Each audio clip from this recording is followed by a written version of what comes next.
The gavel came down, and the sound it made was the sound of a life being sealed inside a container it had not chosen and could not open from the inside.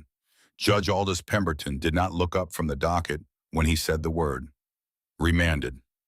One word delivered with the flat finality of a man for whom consequence had long ago ceased to carry any personal weight. He uncapped his pen and signed his name at the bottom of the order with the unhurried deliberateness of someone performing a task so familiar it had become purely mechanical, and the scratch of the pen on the paper was the only sound in courtroom 7C for 3 full seconds. Then he looked up. The man in the orange jumpsuit was looking back at him. Not the way defendants look back at Aldous Pemberton. In 31 years on the bench, he had developed a precise taxonomy of the way defendants looked at him during sentencing. There was the fear variety watched around the eyes and slightly too still in the jaw. There was the angry variety radiating heat from the corners of the mouth and the set of the shoulders. There was the resigned variety, which looked at nothing in particular and registered the proceedings the way a man registers weather he cannot change. There was the calculating variety, always working some angle, some last play, something the attorney had not tried yet. The man in the orange jumpsuit was none of these. He was sitting with his forearms resting loose and parallel on the defense table, his back precisely vertical in a way that did not suggest effort, his expression carrying the specific quality of a person in the middle of a task that requires total concentration. Not waiting for something to happen, doing something, right now in this moment with full deliberate attention. Pemberton held the gaze a beat longer than he intended to. Then he looked away, told himself it was nothing, and called the next case. He was wrong about it being nothing. He would understand exactly how wrong in approximately 96 hours, but by then the understanding would arrive inside a context that made it entirely too late to be useful. 3 days before that gavel fell, Philadelphia was under the kind of rain that makes November feel like a personal affront. Not the dramatic, cinematic kind of rain, but the patient, cold, relentless kind that simply accumulates until everything is saturated. The streets reflected the amber of the streetlights back at themselves in long, distorted ribbons. The few people still walking at 9 in the evening moved fast with their collars up and their chins down, treating the act of being outside as a problem to be solved rather than an experience to be had. Judge Aldous Pemberton was not walking anywhere. He was in the study of his house on the main line, a house that had cost considerably more than the salary of a municipal court judge could reasonably explain, in a leather chair that had been custom fitted to his specifications, holding a glass of whiskey that had been aged 18 years, watching a fire that had been built for him by the cleaning service that came 3 times a week. The only sounds were the rain against the grass and the low breath of the central heating and the occasional tick and pop from the grate as the wood settled. He was 63 years old. He had been on the 3rd District Municipal Bench for 16 years, and before that had spent 11 years as an assistant prosecutor, building the kind of deliberate reputation that does not happen by accident. He was a man who believed in systems with a faith that was not abstract but entirely practical, rooted in 30 years of daily evidence, that systems, when understood completely by the right operator, could be made to produce virtually any outcome the operator required. He had been the right operator in the 3rd District for 16 years. Every clerk, every assistant district attorney, every bail bondsman and public defender who appeared regularly in his courtroom understood the essential geography of his authority. There was the side that cooperated with the way things worked and the side that did not. And movement from the first side to the second was the kind of career event that people did not recover from. He was, by every operational metric that mattered in Philadelphia's legal infrastructure, untouchable. His private phone rang at 10:18 in the evening. It was Fletcher. The voice that came through when he answered had been cracked open by something. Panic and alcohol in ratios that were approximately equal and mutually reinforcing, and underneath both of them, something Pemberton took a moment to identify as genuine shame, which surprised him because Fletcher was not historically a person prone to shame. "Dad?" The word came out labored, hauled up from somewhere below the surface. "Dad, I need to tell you something, and I need you to not say anything until I finish, because if I stop, I'm not going to be able to start again." Pemberton set down his glass. "Tell me where you are." "I'm in the alley behind Sloan's precinct. I've been here for almost 25 minutes. I drove here from the marina because I didn't know where else to go." A pause during which Pemberton could hear the wipers moving on Fletcher's windshield and the rain drumming on the roof of the car. I hit someone, Dad, on Callaway Street near the marina, a girl on a bicycle. I came around the corner and she came out of nowhere and I couldn't stop and I hit her. And she went down under the wheel and there was a lot of blood and I drove away. I know that, I know what that is, but I panicked and I drove away and now I'm sitting here and I don't know what to do and you always know what to do. Aldous Pemberton closed his eyes. He held them closed for 5 seconds, which was long enough for him to run the full inventory of the situation with the methodical precision that 30 years of legal practice had made automatic. His son, 23, a hit and run, a victim somewhere near the marina who was either in an ambulance already or still on the pavement waiting for one. A vehicle in an alley with damage to the front end and biological evidence on the bumper. The gap between the present moment and the kind of public catastrophe that ended careers and triggered state ethics investigations was exactly the width of his next decision. He opened his eyes. "Do not move the car," he said. "Do not call anyone else. Do not speak to anyone in that building. Sit exactly where you are and wait." He hung up. He picked up his second phone and called Detective Harwick Sloan. Sloan answered on the first ring as he always did when this number called because that was what the arrangement required. Harwick Sloan was 55 years old and had been a Philadelphia detective for 28 of them. The first 17 years had been in the context of a profession that operates at the boundary between law and the most extreme varieties of human behavior, largely legitimate. The subsequent 11 had been a gradual series of accommodations, each one a fraction beyond the previous, until the cumulative distance from where he had started was sufficient that looking back at it had ceased to serve any useful function. He was not a man who spent time examining the choices that had brought him to where he was. He was a man who managed the operational requirements of his current position, which included being available when Pemberton called and being capable of the things Pemberton occasionally needed. Pemberton described the situation in 3 sentences. Sloan processed it without interruption. "Vehicle is manageable," Sloan said. "I have contacts in Jersey, gone by morning, fully disposed by afternoon. The vehicle is not the problem. The problem is the evidentiary narrative. If the victim is alive and coherent, she will be able to describe the car and potentially the circumstances. We need a counter-narrative in place before she can establish hers. We need someone to put in the frame." "Someone walking near the scene," Pemberton said. "Someone walking near the scene in the right general description. We write the report around what we have. Male, dark clothing moving away from the area. I find someone who fits what we need. I build the documentation around them. I make sure the physical evidence is consistent with the story before anyone else can look at it." He paused briefly. "I need to move in the next 25 minutes. The ambulance crew will have cleared the scene by now. I need someone on that street." "Then find one," Pemberton said. "Someone the public defender's office will move toward a plea. Someone without the kind of circumstances that generate advocacy." He paused. "Whatever you need to do, make sure the arrest report holds on a first read." He hung up. He picked up his whiskey. He looked at the fire. He did not drink immediately. He sat with it and told himself this was not different from the other things he had managed in 16 years on that bench. The machine was reliable. It had been built to be reliable. He had built it carefully and it had not failed him yet. He could not have known in that moment with the fire and the whiskey and the absolute conviction of his own untouchability that the machine had that evening encountered the one variable it had not been designed to accommodate. Harwick Sloan drove south through the rain with his lights off and his wipers moving toward the marina sector without urgency, moving the way a person moves when they need to be present somewhere without announcing the approach. The ambulance had already cleared. He could see the residue of the emergency response on the pavement, the chalk, the scattered fragments of the bicycle's reflective trim. He needed someone. The window was 20 minutes, maybe 25. After that, the shift change at the 3rd District would bring in day-fresh personnel who would notice things that overnight personnel on hour 11 of a long shift would not. 2 blocks from the marina intersection, walking north through the rain, was a black man in his late 40s. Dark jacket, no umbrella collar turned against the weather hands in his jacket pockets. Moving with an evenness that the rain was not disturbing. Alone, no visible companions, no apparent destination requiring urgency. To Harwick Sloan, filtering what he saw through the lens of operational requirement, this man represented a solution. He pulled the cruiser across the man's path and activated the lights. The man stopped.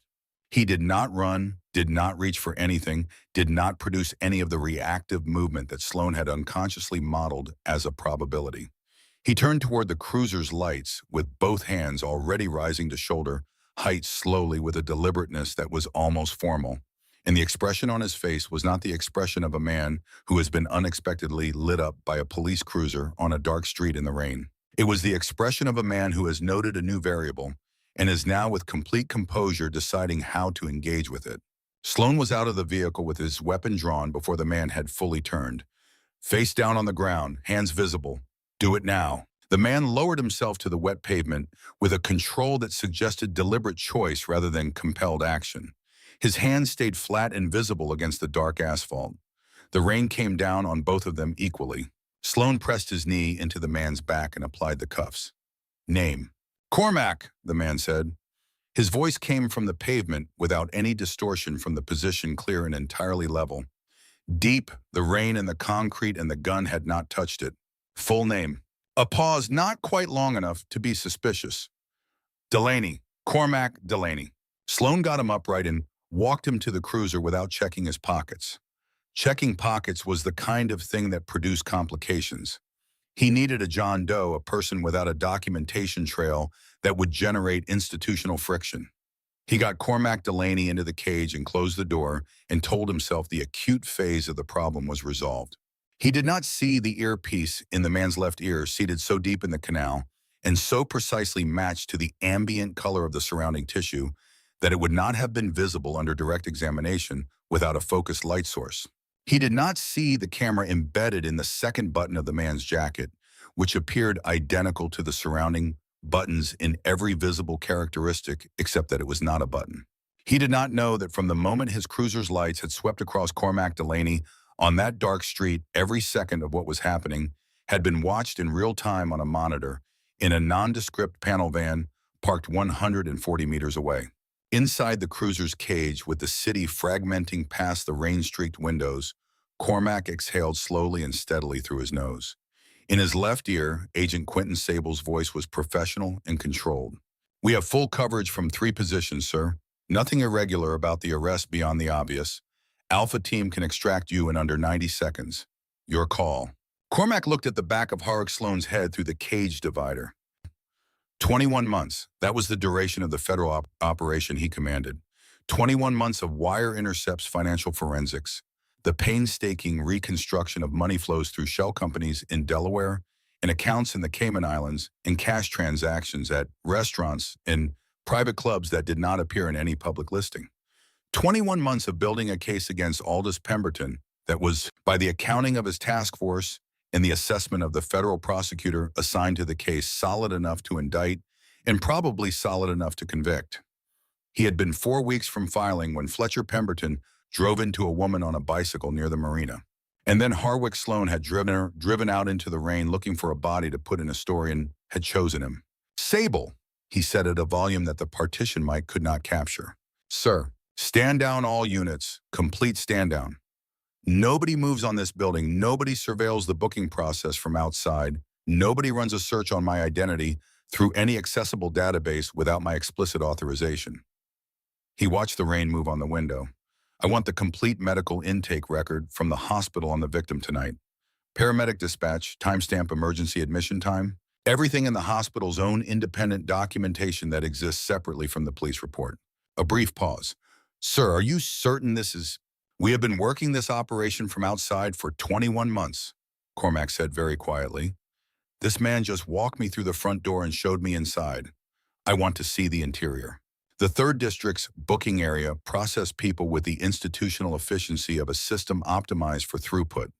Cormac was logged as a John Doe, his effects sealed without examination, his fingerprint submission flagged for manual review, with a notation citing a connectivity issue with the federal database. The desk sergeant who encountered the flag was Percival Dunk, 27 years old, 3 years on the job, currently in hour 11 of a 12-hour shift. He looked at the flag. He started to frame a question. Harwick Sloan walked past his workstation and put one hand briefly on the back of Dunk's chair. Not a threatening gesture, not an aggressive one, just a hand present for 2 steps, then gone. Percival Dunk processed the rest of the paperwork without running the federal database. He finished his shift and drove home and lay in bed with the flag in the back of his mind, the way you carry something small and specific that does not announce itself loudly but does not go quiet either. For 48 hours inside the 3rd District's holding facility, Cormac Delaney inhabited the machinery that Aldous Pemberton had spent 16 years perfecting.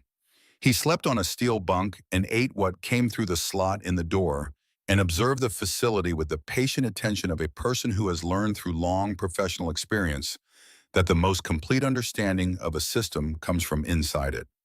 He tracked the shift rotation patterns. He identified the personnel who moved through the evidence processing corridor during the low-traffic overnight window. He cataloged the rhythm of the place the way you catalog any system you intend to dismantle, by inhabiting it long enough to understand where it is held together and where it is held together only by assumption. On the first night at approximately 12:40 in the morning, he heard Harwick Sloan standing in the corridor outside his cell, speaking into a phone at a volume intended to stay in the corridor. Most of what Sloan said was inaudible at that range. One sentence was not. "Jacket still clean, Judge. Too many people moving through booking this evening. I'll handle it overnight." Cormac held very still and let Agent Quentin Sable, recording through the earpiece from the van parked a block and a half away, capture every syllable. He had anticipated evidence being planted. It was the necessary next element in the narrative Sloan was constructing, and a man who had been constructing narratives of this kind for 11 years knew exactly when to add each component and in what sequence. What he now had was Sloan's own voice confirming that the blood evidence on the jacket had not been present at the time of the arrest, that it would be placed there deliberately during the overnight window, and that Aldous Pemberton was being updated on the process in real time. He had the before, he would have the after, he had the voice in between. He had worked in tighter operational spaces. He had never been in one that was generating evidence this efficiently. Thursday morning, 2 days after the arrest, Marin Salas came through the door of the interview room. She was 32 years old and had been a public defender for 15 months. She came in with a file under her arm and the particular quality of fatigue that accumulates not from insufficient sleep, but from sustained effort against conditions that do not improve. And she sat down across the table from the man in the county issue shirt and stopped before she said anything, because the person looking back at her did not fit any position in the taxonomy she had developed from 15 months of sitting across this kind of table. He was sitting with his hands folded on the table surface and his back aligned in a way that did not suggest effort, and he was looking at her with the attentive, assessing quality of a senior practitioner, receiving a case briefing from a colleague, gathering information toward a purpose that was already in place. "Mr. Delaney," she said, "my name is Marin Salas. I've been assigned to represent you. I'm going to be direct because I think it serves you better than the alternative." "I appreciate directness," he said. "You are charged with felony hit and run, leaving the scene of an accident, and reckless endangerment. Detective Sloan's report places you running from the scene near the marina. Physical evidence has been logged connecting you to the victim.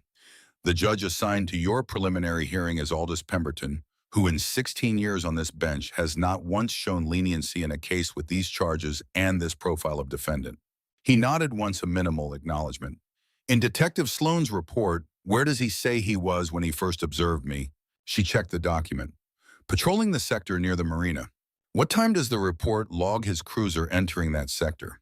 She found it. 11:26 p.m. The paramedic who responded to the scene at the marina logged her dispatch at 10:51 p.m.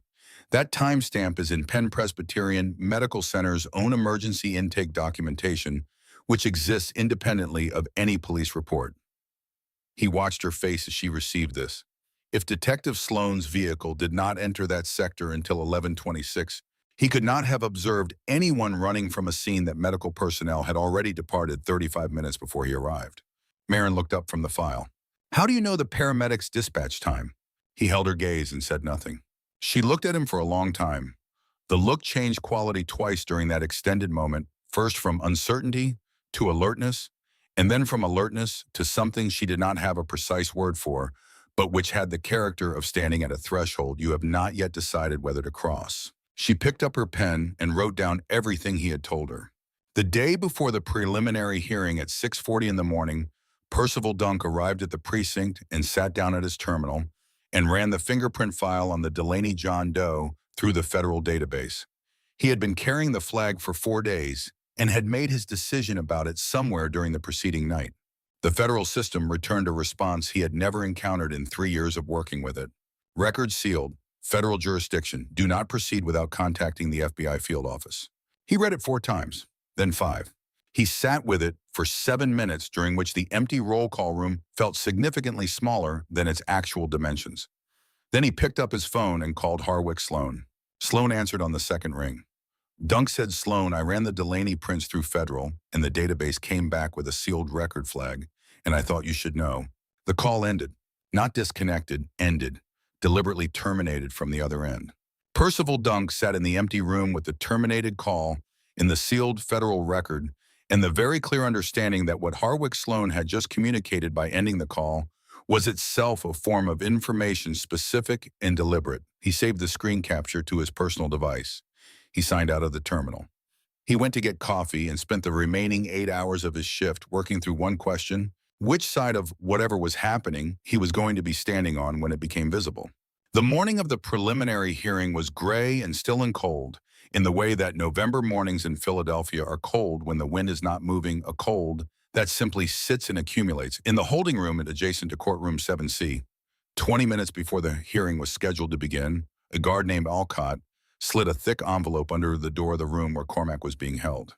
Alcott was a man who had spent 11 years coaching Little League and had a daughter in her junior year at Drexel, and had 4 years ago submitted an application for a federal investigator position that had been denied at the recommendation stage by a communication that traced through a series of professional intermediaries to Aldous Pemberton's circle.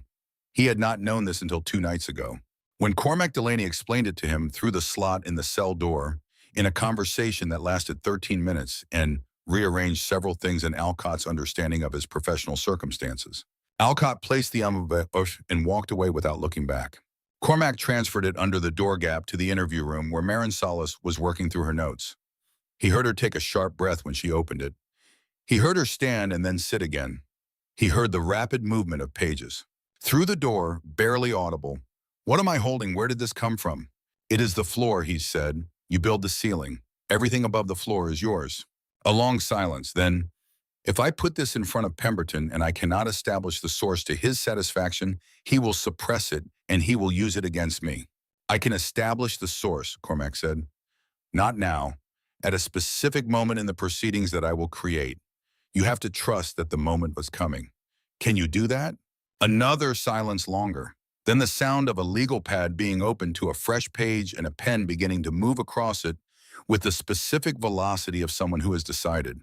In the corridor outside courtroom 7, C 30 minutes before the hearing, ADA Odette Graves intercepted Marin near the water fountain.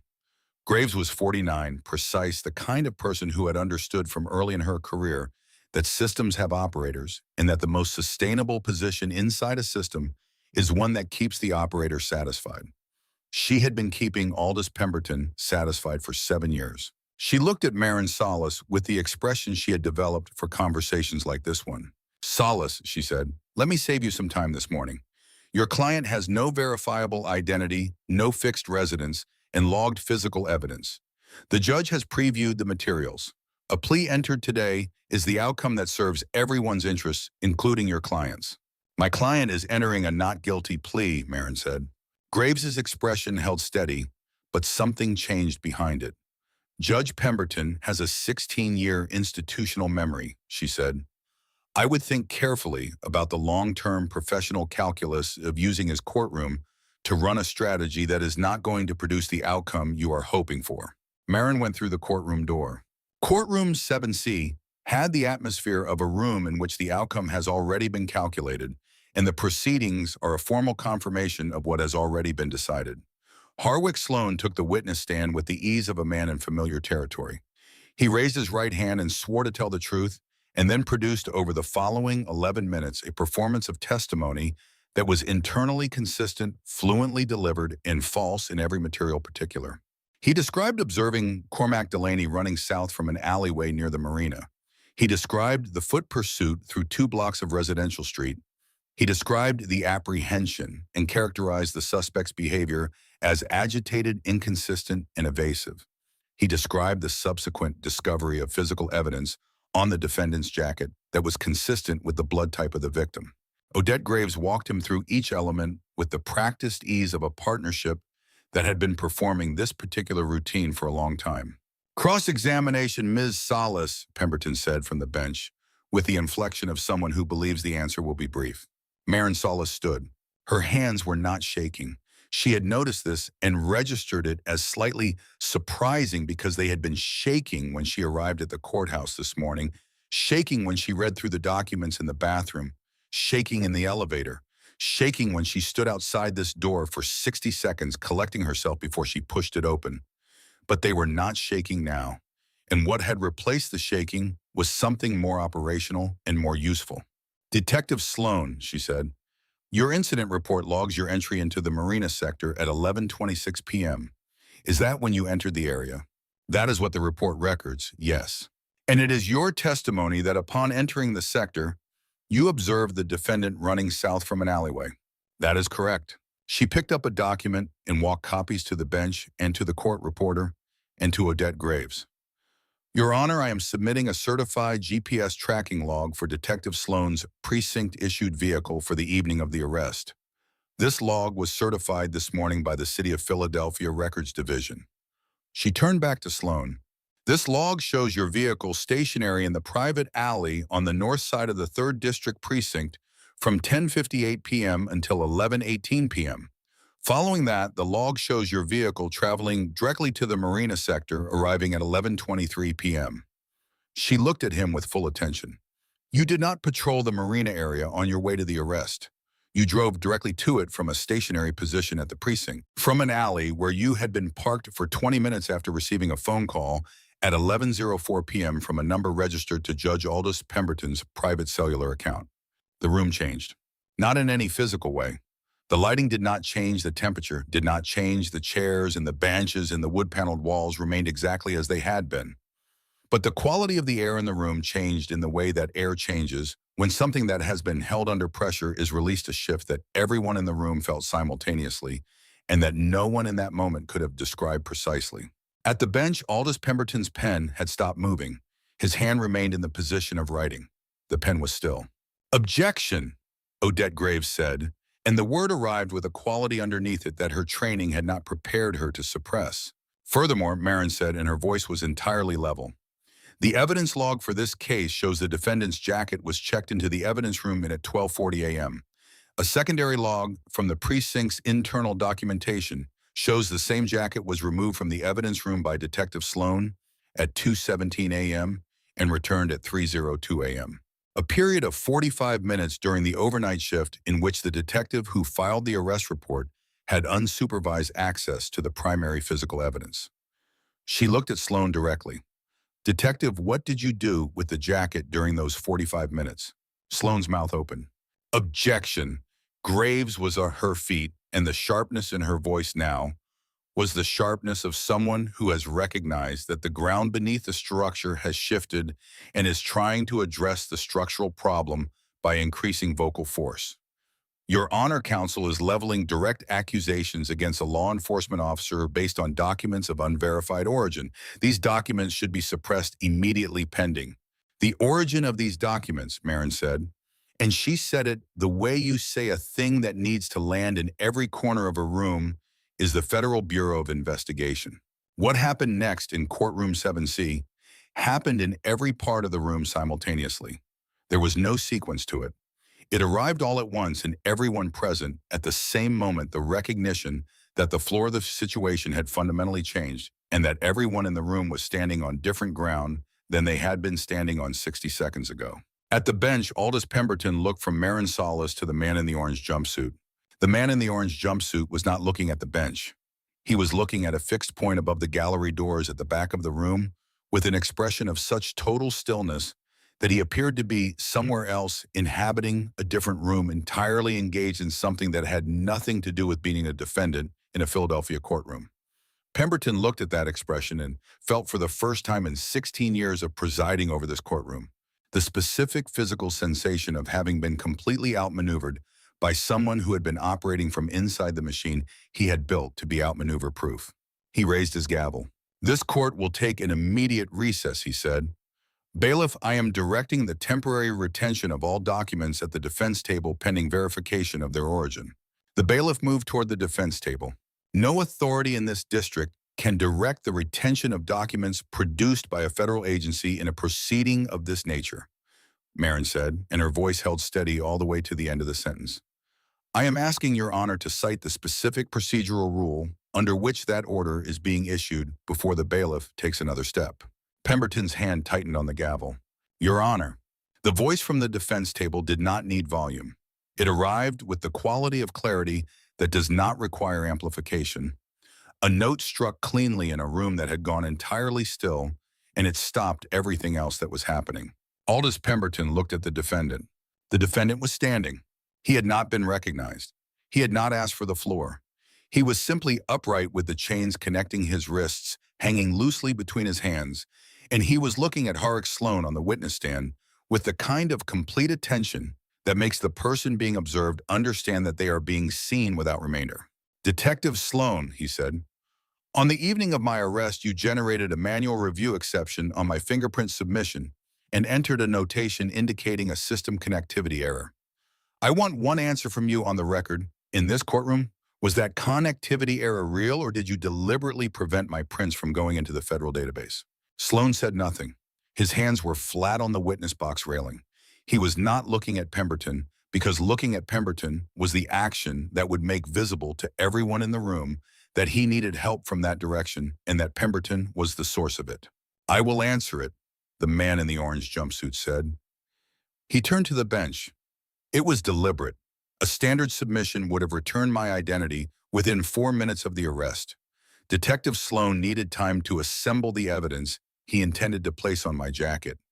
He needed me to be a ghost long enough to build the story around me. He looked at Aldous Pemberton directly and held the gaze. "My name is not Cormac Delaney. That is an identity I provided during booking to protect an active federal operation that this arrest inadvertently intersected. My name is Cormac Delaney Marsh. I am the special agent in charge of the Federal Bureau of Investigation's Philadelphia field office. I have been conducting a federal investigation of Aldous Pemberton for 21 months. And in the 72 hours since my arrest, Judge Pemberton and Detective Sloan have fabricated a criminal prosecution against a federal law enforcement officer in order to conceal a felony committed by Pemberton's son on a public street." The door at the back of the courtroom opened. 2 men came through it. They moved without hurry, which was more precisely alarming than urgency would have been, because the absence of urgency meant they already controlled the room, and they knew they had controlled it. Their jackets were open. Federal identification caught the overhead light. "Nobody leaves this room," Agent Quinton Sable said. He placed a consolidated warrant package on the prosecution table. He turned and looked at Odette Graves. Graves looked at the warrant package. She looked at Sable. She looked at the man who had been sitting in the orange jumpsuit for 3 days and who was now standing in the room with the bearing and authority of the most senior federal law enforcement officer present, which is precisely what he was. She had been in Aldous Pemberton's operation for 7 years. She had made accommodations in those 7 years that she had learned not to examine directly, each one following from the previous with the internal logic of a process that moves you further than you intended to go before you realize how far you have traveled. She had an envelope in her bag that she had been adding to for 9 months. She had not known what to do with it. She knew now. She took the envelope from her bag and walked it to Sable's table and set it down. 9 months of documentation, she said quietly. Everything I could record. I know what that is worth and what it is not worth. But it is there. Sable looked at the envelope. "Sit down, Ms. Graves. We have a great deal to discuss." On the witness stand, Horrocks Sloan had been doing the mathematics of the room for 45 seconds. The exit behind the bench was 11 feet from where he was sitting. The bailiff nearest to it had drifted inward when the federal agents entered. He had spent 28 years operating in situations where the arithmetic did not favor him, and that long history had generated in him a reflexive, almost involuntary optimism about his own odds in any given situation. He came off the stand. Agent Thaddeus Vore cleared the defense table in a single fluid motion and hit Sloan low and drove him into the hardwood floor with a sound that transmitted through the wood of every bench in the room. He had Sloan secured and cuffed in under 4 seconds.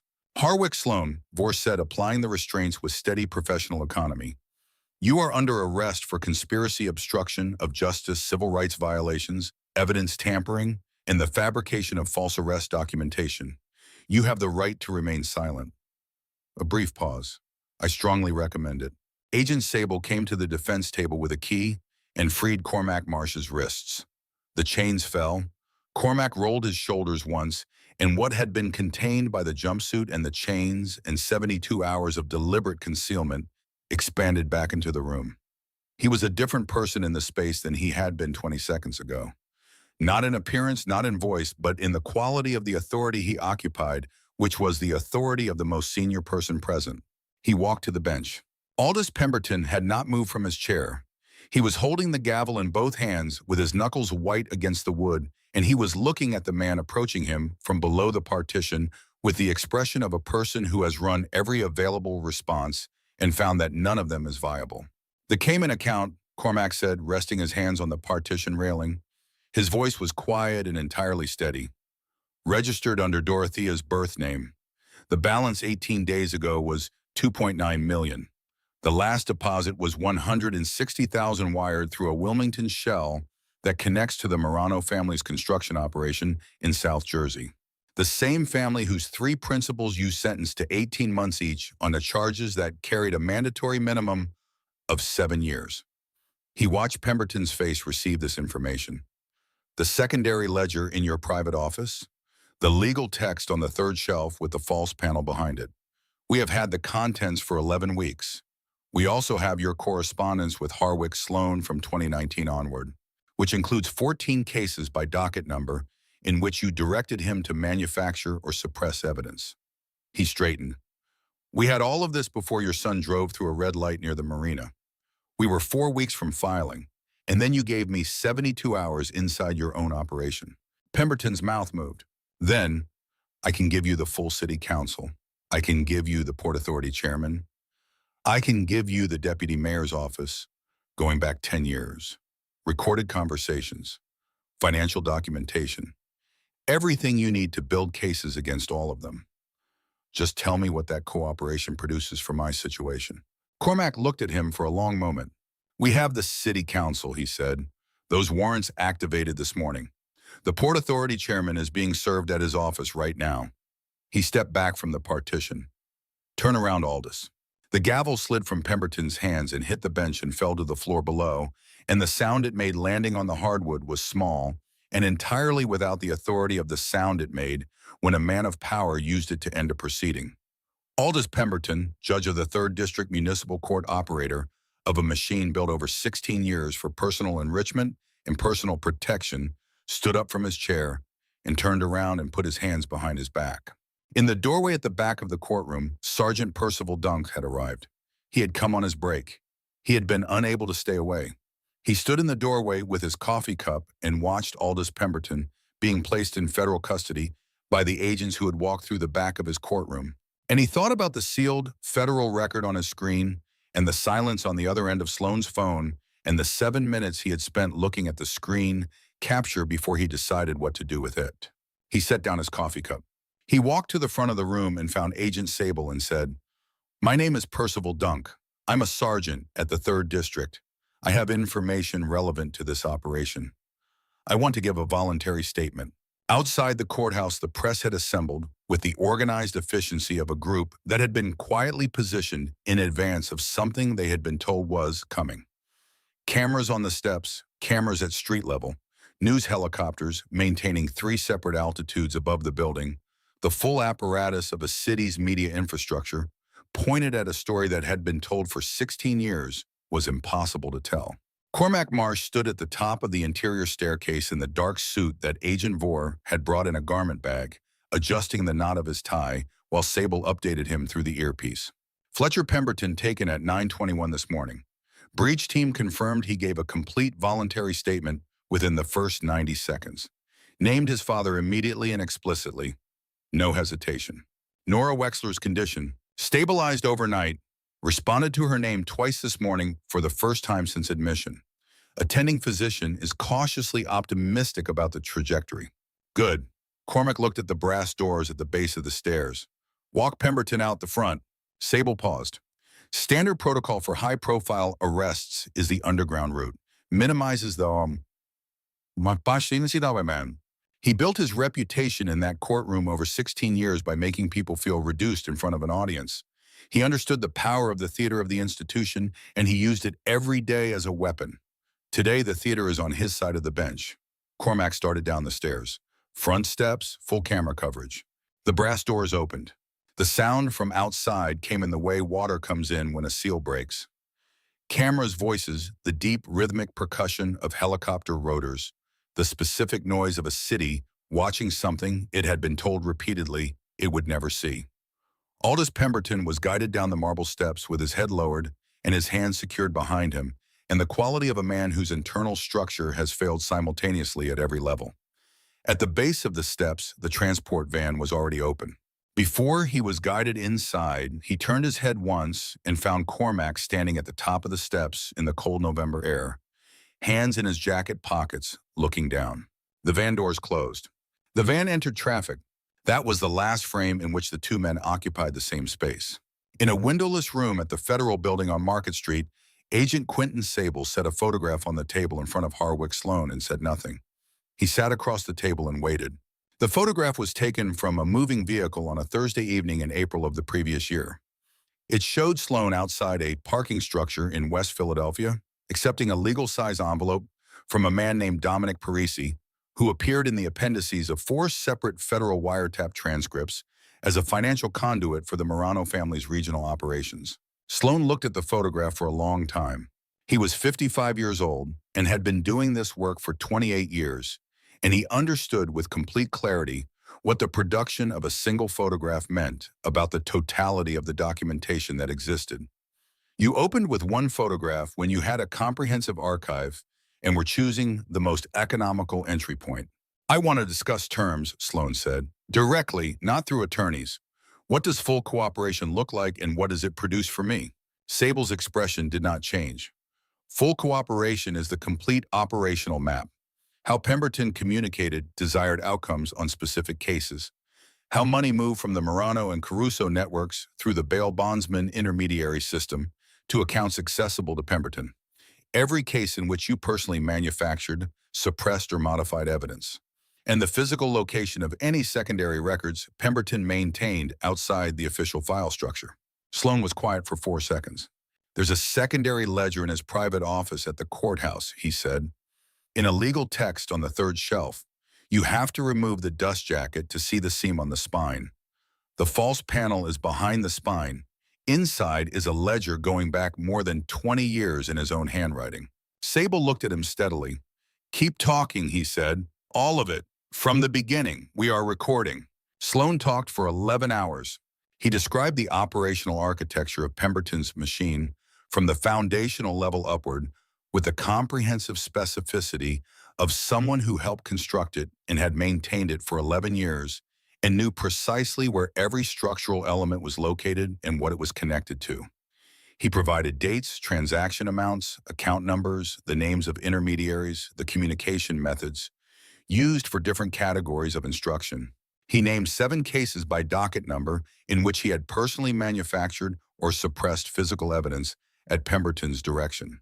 He described the secondary ledger in the legal text with such precise physical detail that when Sable relayed the information to the search team at the courthouse, they located it in 3 minutes and 40 seconds.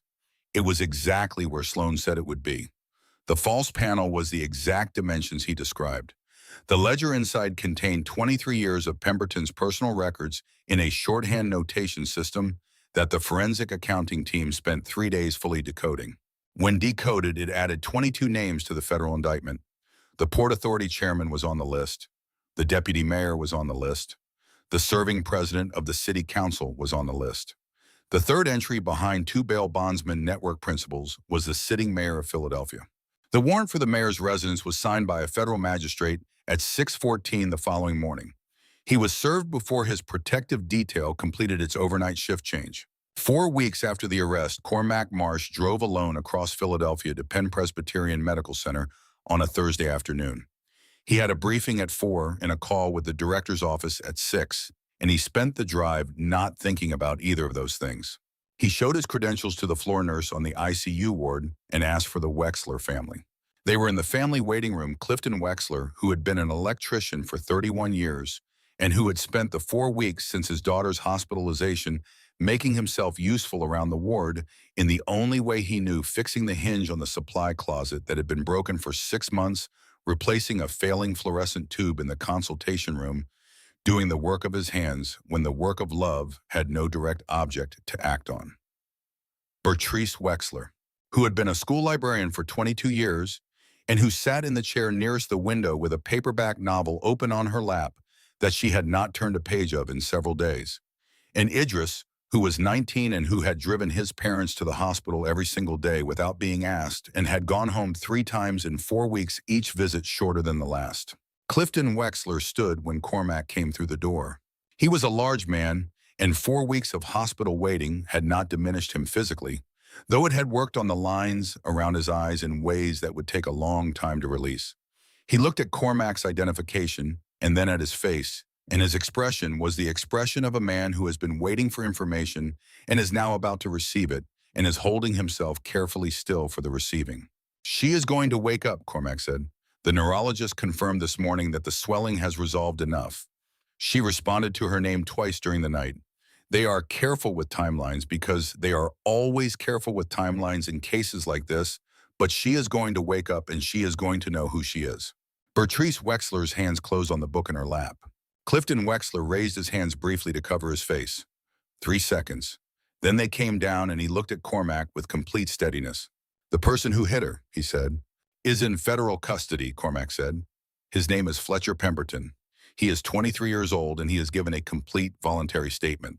His father, who is a judge in this city and who organized the attempt to assign criminal responsibility for what his son did to an innocent person, is also in federal custody and is facing charges that will occupy the remainder of his professional life and the greater portion of his personal life." He paused. "Neither of them will be in a position to harm anyone for a very long time." Clifton Wexler extended his right hand. Cormac took it. They stood in the fluorescent light of the waiting room, 2 men who had been connected for 4 weeks by a Tuesday night in the rain, without ever having been in the same room, and the handshake held everything neither of them said aloud. Idris Wexler was looking at Cormac from his chair in the corner, with the directness of someone who has not yet developed the habit of indirect observation. "Were you scared?" he said. It arrived as a statement more than a question, but it was asking something. "Not frightened," Cormac said. He considered the question with the seriousness it deserved. "Angry? Not for myself, for what the act of choosing me represented. The specific contempt of selecting a person and assuming the institutional system would process them silently without anyone looking closely." He looked at the boy. "Knowing the actual nature of what is being done to you does not eliminate the anger, but it gives the anger a precise direction. That is more useful than fear." Idris Wexler looked at him for another moment, as if placing this somewhere specific. 6 months after the arrest, the Bern United States Courthouse had the operational appearance of a secured perimeter. Concrete barriers on the surrounding streets, federal marshals at every public entrance point, security lines extending to the sidewalk on 3 sides of the building, news helicopters maintaining regulated altitudes above the building, their cameras directed downward at the assembled media and the citizens who had gathered on the surrounding streets, many of them people whose cases had passed through the machine of Aldous Pemberton's courtroom. Inside courtroom 9, a federal judge, Harriet Odom, had been on the federal bench for 29 years and had arrived at a sentencing proceeding without the residue of preconceptions on every one of those years, because preconceptions were a form of incomplete preparation, and she did not permit herself incomplete preparation. She had read the case file over 5 days and had read certain sections twice. Aldous Pemberton sat at the defense table in standard federal olive issue. He had lost more than 30 pounds in 6 months. The loss had rearranged the geometry of his face in ways that made him look older than his age rather than younger than it. His hands, which for 16 years had moved with the practiced authority of a man accustomed to shaping outcomes with his words and his presence, lay flat on the table in front of him and did not move. He had stopped performing. There was no audience left for performance and nothing left to perform toward. In the front row of the gallery, Cormac Marsh sat with Marin Salas on his left, who had joined the FBI Corruption Task Force as a legal consultant 8 weeks ago and Percival Dunk on his right, who had submitted a voluntary statement the afternoon of the courthouse arrest and had received a formal commendation from the regional director 4 months later. Dunk kept the commendation in his desk drawer. He looked at it occasionally and felt things about it that were complicated in ways he had not resolved. Judge Odom opened the sentencing file and then set it aside briefly and picked up a second document separately bound and placed it in front of her. "Mr. Pemberton," she said, "before this court deliver its sentence, you are going to hear something that will become part of the permanent record of these proceedings." She opened the second document. The investigation conducted by the FBI's Philadelphia Task Force identified 51 cases in which your direct intervention corrupted the judicial outcome for individuals who had no knowledge that the proceeding they believed they were participating in had been compromised by your conduct. I have the names of all 51 of those individuals in front of me. She looked at him over the top of her reading glasses. The look held nothing personal in it and nothing performative, only the weight of an institution confronting the specific variety of its own betrayal. "I am going to read every one of those names into the permanent record of this proceeding." She did. She read 51 names at the pace of someone who understands that each name represents a complete human life that was handled by a corrupt system as if it were a line item. She did not hurry. She did not vary her pace. She read with the consistent, unhurried gravity of someone performing a public act of institutional acknowledgement for people who had not, at the time the harm was done to them, had access to any such acknowledgement. Some names were familiar from the case file. Most were not. Behind each name was a person who had stood in a courtroom in this city in the genuine belief that they were engaged in a legitimate legal process, not knowing that the person on the bench had already decided the outcome based on factors that had nothing to do with their case. The reading took 14 minutes. No one in courtroom 9A produced any sound during any of those 14 minutes. Aldous Pemberton sat with his eyes closed from the 9th name onward. At the 24th name, his defense attorney placed a hand on his forearm. He did not respond to it. When Odom set the document aside, the room held its silence for a moment on its own momentum before she continued. "I have presided over cases involving individuals who committed acts of violence, who operated criminal enterprises at significant scale, who defrauded individuals and institutions across extended periods," she said. "The specific quality that distinguishes your conduct is not the scale, although the scale across 51 documented cases is extensive. It is not the duration, although 16 years represents a sustained commitment. The quality that distinguishes your conduct is the instrument you chose." She held his gaze across the room. "You did not break the law from outside it. You were the law. The institution extended to you a trust that is among the most significant that a democratic society places in any individual. The power to determine in a context that carries genuine authority whether a person is treated justly. You converted that trust into a mechanism for personal enrichment and personal protection. You operated a corrupt machine inside the institution for 16 years, and you operated it in a way that was designed to be invisible to the people it was operating on." She paused. "That is the specific nature of what you destroyed. Not simply 51 cases, not simply 51 outcomes. The capacity of 51 people to believe that the institution was what it represented itself to be." She picked up the sentencing order. "For the federal charges of racketeering under RICO wire fraud conspiracy to obstruct justice civil rights violations in 51 documented cases, evidence tampering, and the systematic direction of criminal conduct from a position of judicial authority, this court sentences Aldous Pemberton to 35 years in federal custody without possibility of parole." She set the order down on the bench surface with the precise finality of someone placing something in its permanent location. Regarding the application from defense counsel for placement in a minimum security facility or for a protective custody arrangement, that application is denied in full. You are remanded immediately to United States Penitentiary, Cumberland General Population. The sound Aldous Pemberton produced in response was not a word. It was the sound that arrives before language does at the level of the body registering a consequence that the mind has not yet processed into form. He was upright, held there by the 31-year reflex of standing before authority, And then the reflex gave notice, and the two marshals flanking him caught him before he reached the floor. "They will kill me in that facility," he said.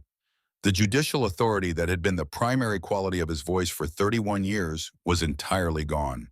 What was underneath it exposed now was a man of 63 who had just received a sentence that extended well beyond any realistic actuarial calculation of the years available to him. The Marano people, the Caruso network, the men whose operations I accommodated and then abandoned when the federal exposure became inconvenient. They are in that system. Cumberland is full of them. Odom, please, protective custody, solitary confinement, anything other than general population. Please. Judge Odom closed the sentencing order. Court is adjourned. The marshals moved Pemberton toward the holding door. He did not move with any coherence, his legs failing him, at intervals the marshals adjusting their grip. As they reached the door, he turned once the final available gesture in a room he would not enter again. He was looking for his son. Fletcher Pemberton had been sentenced the preceding afternoon. 14 years federal custody, a different facility, a different judge, a different docket number. He had been in the building that morning, but was not in this courtroom. The absence of him was a fact that Aldous Pemberton was receiving in this moment, with the holding room door a step away at its full weight for the first time. He had spent 16 years inside a machine designed to protect certain things. And the primary thing he had believed he was protecting had spent 4 minutes on the morning of the arrest handing him over without looking back. His gaze found Cormac Marsh in the front row of the gallery. Cormac met it and held it. "You took everything from me," Pemberton said. The volume was between public and private. "Everything I built over 30 years. Cormac waited until the room was fully still. "No, Aldous," he said. The voice he used was not the voice of someone claiming something. It was the voice of someone saying the true thing in the simplest words available. "I didn't take anything from you. I held up a mirror. You built the cage. I only locked the door." He paused. "I hope you find something worth holding on to in Cumberland." The holding room door closed behind Aldous Pemberton with a sound that had no drama in it, only the quiet final mechanical sound of a heavy door closing on a room that has no handle accessible from the inside. That sound would remain in the memory of every person present in courtroom 9A for the rest of their lives. In the front row, Percival Dunk exhaled through his nose. Marin Salas looked at the empty defense table with her hands folded in her lap. She had been thinking in the weeks since accepting the task force position about the 51 names, about the secondary ledger in the legal text on the third shelf, about what it meant that a person could occupy a position of institutional authority for 16 years and use it as an instrument of harm, and that no mechanism within the institution's own structure had generated a detection. She was going to spend years thinking about that question. 51 documented, Cormac said as if she had spoken. "How many more?" she said. "More," he said. "The review process begins next month. Odom's office and the Public Defenders Association are coordinating a structured case review. It will not restore what those people lost, but it will establish that something was taken from them by someone with authority who has now been publicly held accountable for it. That is more than they had last year." Outside the courthouse in the cold November air, Cormac Marsh stood at the top of the marble steps and watched the federal transport van carry Aldous Pemberton south through the traffic of Philadelphia toward an interstate that would take him to the rest of his life. He watched until the van was gone from the frame. Then he stood in the cold for another moment before he turned and went inside. 5 weeks after the sentencing, a padded envelope arrived at his office. The return address was Penn Presbyterian Medical Center. His name on the front was written in block letters by someone who was working at the task with the non-dominant hand, each letter completed carefully before the next one was begun. He recognized the quality of the effort in the handwriting before he opened the envelope. Inside was a single sheet of white paper. On it, Nora Wexler had drawn a figure standing in the rain. The drawing was not detailed and was not trying to be. No face, no specific features, no background or context. Just a person upright in weather that was indicated by lines moving in several directions at once, rendered with the emphatic imprecision of someone for whom the physical act of drawing currently requires more effort than it once did. The figure did not bend. The figure did not move away from the rain. It stood in the center of it, with its feet planted, and simply was present, the way things are present when they have decided that the weather is not a reason to move. Below the figure in letters that were uneven but entirely readable, "Thank you for standing in the rain." Cormac held the drawing for a long time.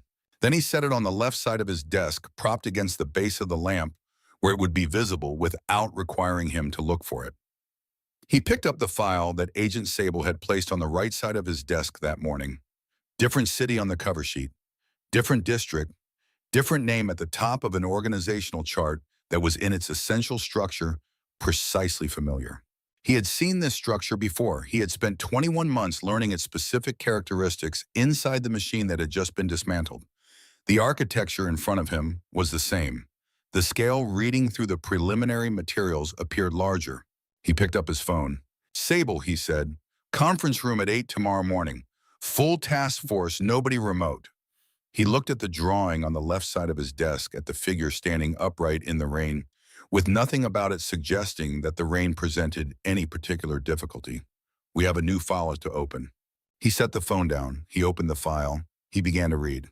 The federal building on Market Street occupied a block of downtown Philadelphia that had been federal property since 1934, and the room where Agent Quentin Sable conducted interviews was on the 4th floor, with a window that looked out onto a courtyard where nothing interesting had ever happened. The room held a steel table, 4 chairs, a recording unit mounted in the ceiling, and the kind of lighting that made everyone in the room look approximately the same shade of institutional gray. Harwick Sloan had been in rooms like this before on the other side of the table. He understood their grammar. Sable had placed the photograph of Sloan and Dominic Parisi on the table and had not said anything else. He had been sitting across the table for 4 minutes in the particular silence of someone who is prepared to sit there considerably longer. Sloan understood that silence too. He had deployed it himself on the other side. "I want the full picture before I commit to anything," Sloan said. "Not just what you have on me, what the complete evidentiary situation looks like." "You don't get the full picture first," Sable said. "You get to make a decision about whether to cooperate based on what you can reasonably infer from sitting where you're sitting. You've been on this side of the table before. You know how the inference works." Sloan looked at the photograph. He looked at the window that showed the gray courtyard. He looked at the recording unit in the ceiling. "The ledger in the courthouse office," he said. "There's a legal text on the 3rd shelf of his private bookcase. You have to take the book completely off the shelf and remove the dust jacket to see the seam in the spine. Behind the false panel, there's a ledger. He's been keeping it since before I started working with him. 20+ years of his own records in his own hand." Sable looked at him. "Keep talking," he said. "Everything. Beginning to end, we record from this point." What followed over the next 11 hours was the systematic dismantling from the inside of the machine Aldous Pemberton had operated for 16 years. Sloan described it the way a person describes a structure they have inhabited for a long time, with the involuntary intimacy of someone who knows where the load-bearing elements are because they help place them. He described the communication protocol Pemberton used for different categories of instruction. He described the financial architecture, the shell companies in Delaware, the accounts accessible through nominees, the cash movement, through the bail bondsman network that created a buffer between the originating source and the final destination. He described the case management procedure by which files were flagged for Pemberton's personal review and the specific ways in which that review altered outcomes. He named 14 cases by docket number in which he had personally manufactured, suppressed, or altered physical evidence at Pemberton's explicit direction. He described the location of the secondary ledger in such precise physical detail that the search team at the courthouse located it in 3 minutes and 40 seconds from the moment they entered the private office. The book was where Sloan said it would be. The seam in the spine was where he described it. The false panel came away from the spine in exactly the manner he explained. The ledger inside contained 23 years of Pemberton's personal records in a notation system that required 3 days of forensic accounting work to fully decode. When decoded, the ledger added 22 names to the federal indictment. Among those 22 names were the Port Authority chairman, the deputy mayor, 2 sitting members of the state legislature who regularly appeared at events endorsing the mayor's agenda, and the mayor of Philadelphia himself, whose name appeared as the 3rd entry behind 2 principals from the bail bondsman network in a notation that dated to a dinner meeting 4.5 years earlier at a private club on Rittenhouse Square. The warrant for the mayor's residence was reviewed and signed by a federal magistrate at 6:14 the following morning. The service was executed before his protective detail completed its overnight rotation. By noon of the day following the courthouse arrest, the indictment that Cormac Marsh's task force had been building for 21 months had expanded from its original scope to encompass 31 named defendants across municipal government, the bail bondsman network, and 2 organized crime families whose operations in the city had been significantly facilitated by Pemberton's machine for more than a decade. The unsealing of the expanded indictment produced in the local news coverage the specific language of geological event: earthquake, seismic, the kind of vocabulary that gets deployed when a structure that was thought to be fixed turns out to have been sitting on a fault line the entire time.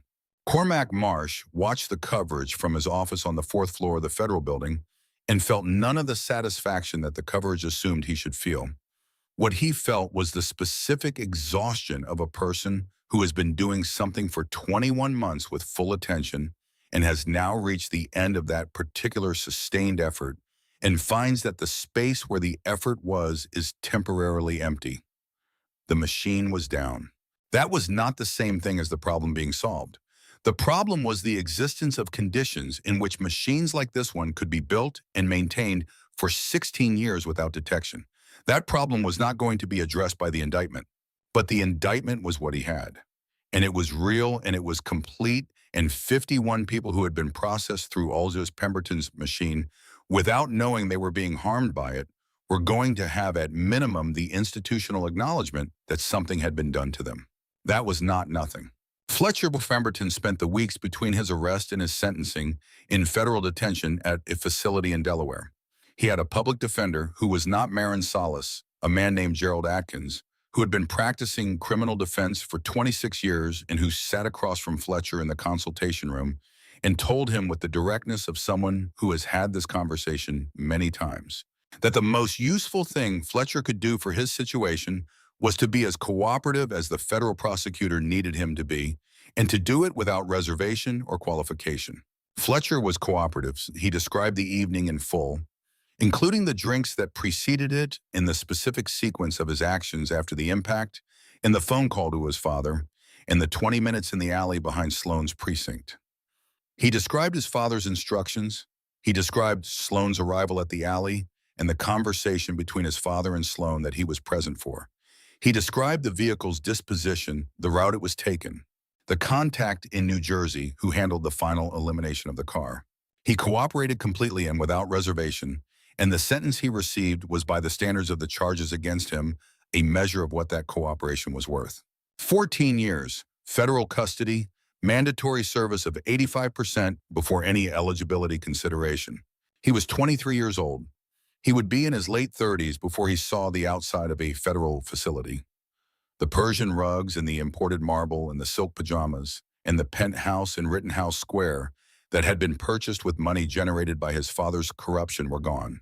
The assets had been frozen under RICO statutes within 72 hours of the arrest and would be substantially liquidated in the process of satisfying the restitution obligations that the court would eventually enumerate. What remained of Fletcher Pemberton's life when the accounting was done was a number of years in federal custody, followed by the prospect of beginning again in a world that would know his name and what it was attached to. He had given his father to the government in 4 minutes and 40 seconds. The thought of this did not produce guilt in Fletcher Pemberton, or at least not in the immediate aftermath. What it produced was something closer to the blank exhaustion of someone who has spent their entire life inside a protected perimeter and has just discovered all at once that the perimeter was never real. Marin Salas spent the 3 weeks between the courthouse arrest and her formal acceptance of the task force position doing something she had not had time for in 15 months as a public defender, she read. She read the complete case file on Aldous Pemberton, all 212 pages of the primary investigative record, plus the annexes. She read the decoded ledger or the portions of it that had been cleared for attorney review. She read the 14 cases Sloan had named in which he had personally manufactured or suppressed physical evidence. She knew 2 of those cases. She had appeared in the 3rd District courtroom on both of them. She had represented defendants in 2 of the 14 cases that Sloan had explicitly identified as cases in which the evidence was fabricated. She had believed she was participating in a legitimate proceeding. She had counseled her clients to engage with the process in good faith. She had not known, she could not have known. But not knowing did not fully account for how it felt to read a federal document that named two of her cases as corrupted from the bench by the person who was supposed to be the most neutral actor in the room. She accepted the task force position because she understood sitting with the case file and the decoded ledger and the knowledge of her two cases that the alternative was to step back from the thing she had just been in the center of and allow someone else to do the work of addressing what it revealed about the structure. That was not something she was willing to do. She accepted. She started the following Monday. Sergeant Percival Dunk's voluntary statement took 2 hours. He described the AFIS flag, the decision not to challenge it, the subsequent independent fingerprint search, the sealed record returned the call to Sloan that was terminated, and his decision to save the screen capture and come to the courthouse on his break the morning of the preliminary hearing.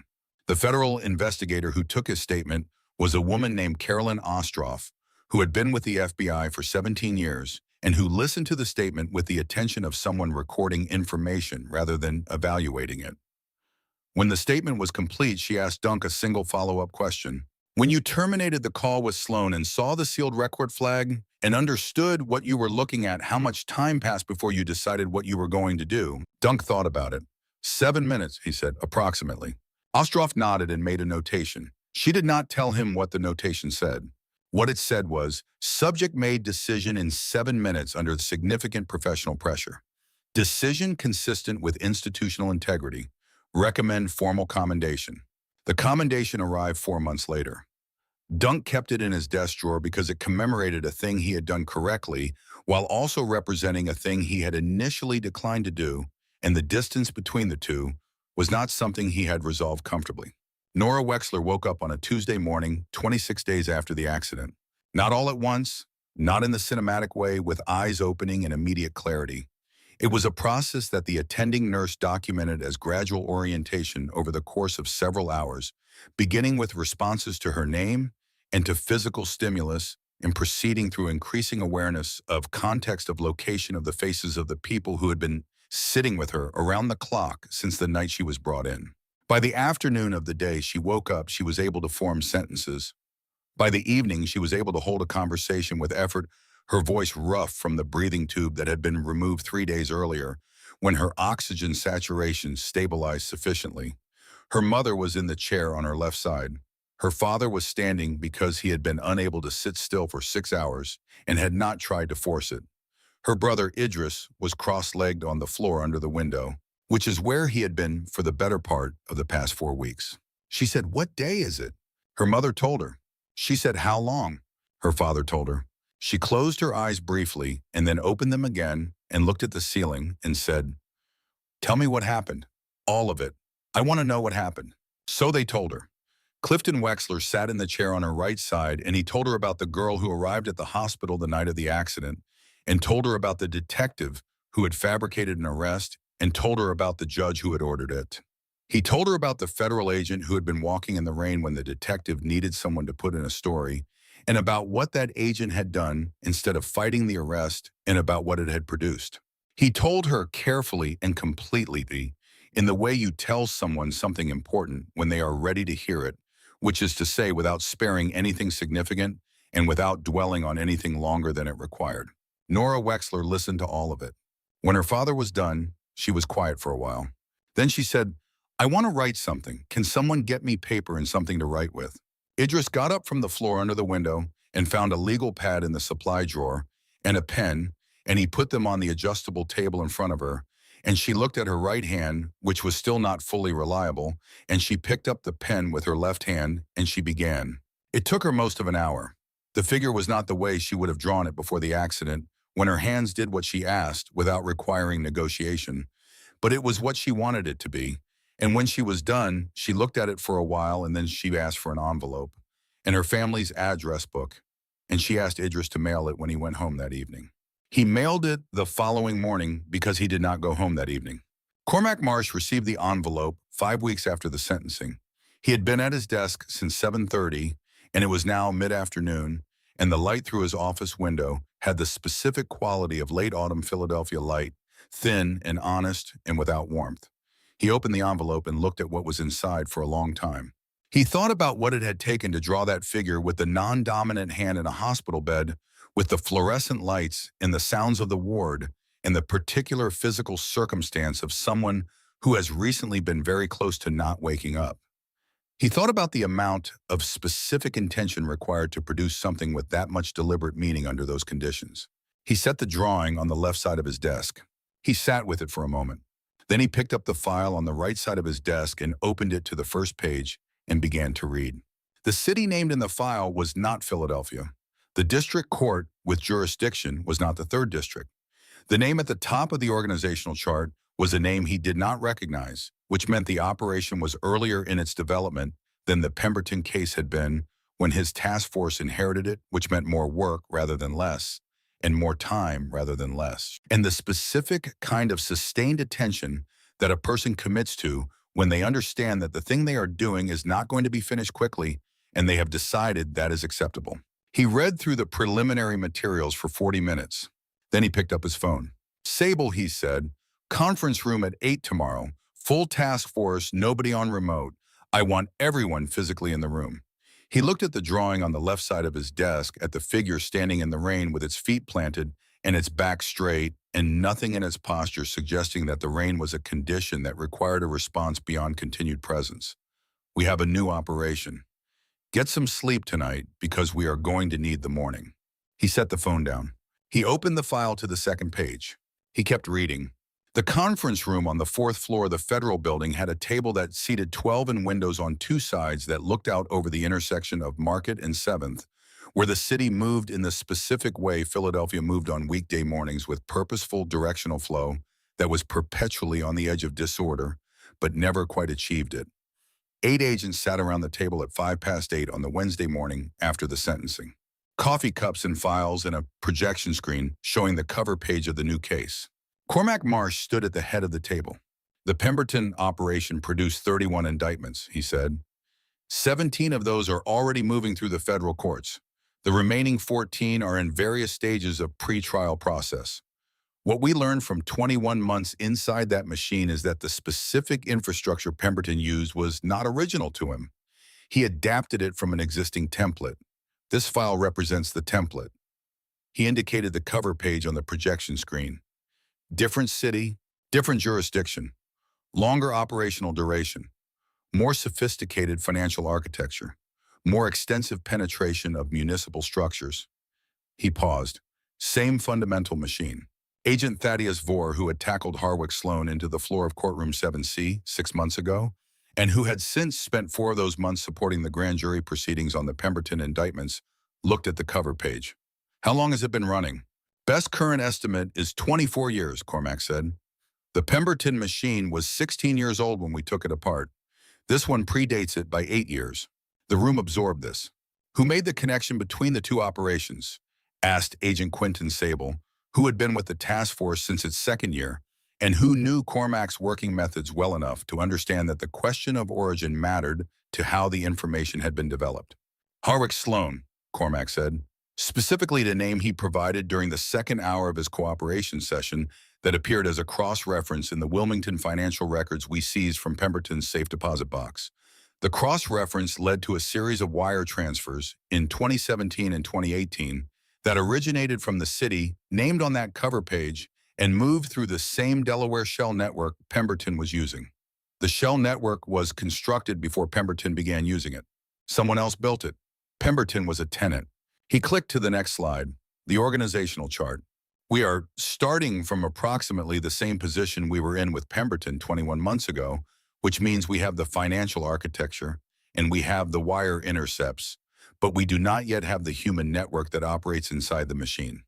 The work over the next 8 to 14 months is building the human network from the financial evidence outward." He looked around the table. "The difference from the Pemberton operation is that we are not going to wait for an opportunistic entry point. We are building the case to the filing threshold, and we are filing when we reach it." He did not say because the opportunistic entry point cost me 72 hours in a county holding cell having blood planted on my jacket by a corrupt detective. He did not need to say it. Everyone in the room knew the operational history. What he said was, "We build it right. We build it complete. And when it is complete, it holds." Myron Sillis was not in that conference room. She was in the office that had been assigned to her on the third floor, which had a window that looked onto an air shaft and which had been occupied by a series of previous occupants who had left behind in the accumulated residue of the space the specific atmosphere of people who worked long hours on things that required sustained concentration. She had brought 3 boxes of personal items from her previous office at the Public Defender's Organization. 2 of them were still sealed. 1 of them had been unpacked onto the shelves. She was reading the decoded version of Aldous Pemberton's secondary ledger.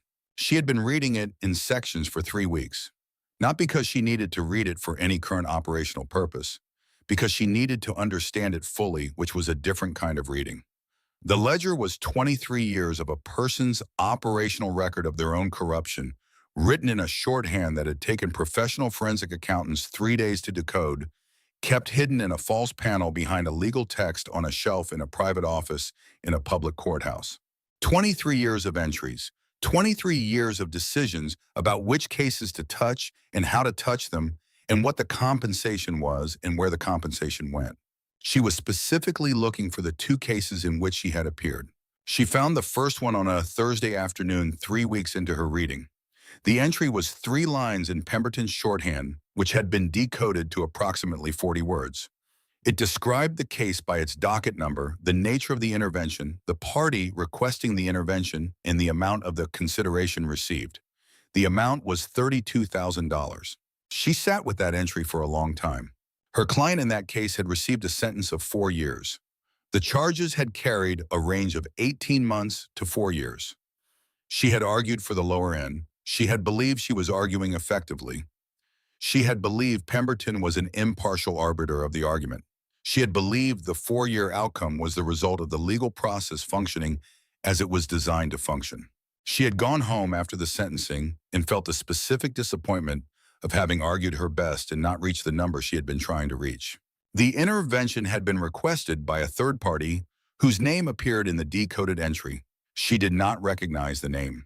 The forensic accountants had identified the name as belonging to a business associate of the bail bondsman network who had a prior civil matter before Pemberton's court in which the ruling had gone in the associate's favor in a manner that the civil attorneys on the losing side had characterized at the time as surprising. $32,000 for 4 years of a person's life.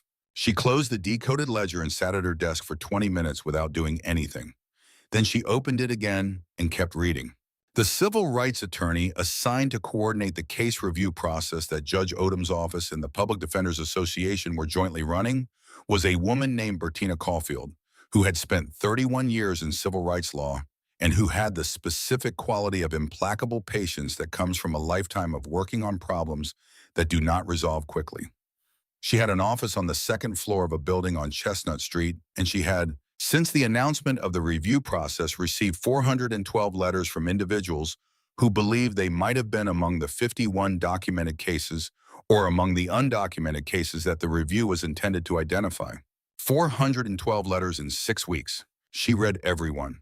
She brought Marin Salas in as a consulting attorney for the review process because Marin had been inside Pemberton's courtroom as a practicing attorney, and because Marin had read the decoded ledger in its entirety, and because Marin had in Bertina Caulfield's assessment, after 2 meetings, the right combination of detailed knowledge of the specific machine and the right quality of motivated anger about what it had done.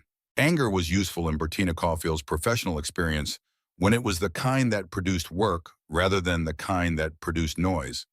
Marin's appeared to be the former. They began the review on a Monday in January, 6 weeks after the sentencing. They had 412 letters in a decoded ledger in a federal investigative record, 212 pages long, in the cooperation of Odette Graves, whose 9 months of documentation had proven in the prosecutor's assessment to be comprehensive and accurate, and had produced for Graves a conditional plea arrangement that involved reduced charges and a period of supervised practice restriction rather than full disbarment, conditioned on her continued cooperation with the review process. Graves sat in the review meetings and answered questions and provided context for entries in the ledger that the forensic decoding could not fully explain. She was not comfortable in those meetings. She sat with the specific discomfort of someone who is doing the correct thing at a cost that they can enumerate precisely and which they had not found a way to account for internally. Bertina Caulfield did not make the discomfort easier or more difficult. She simply asked the questions she needed to ask and recorded the answers and moved to the next question.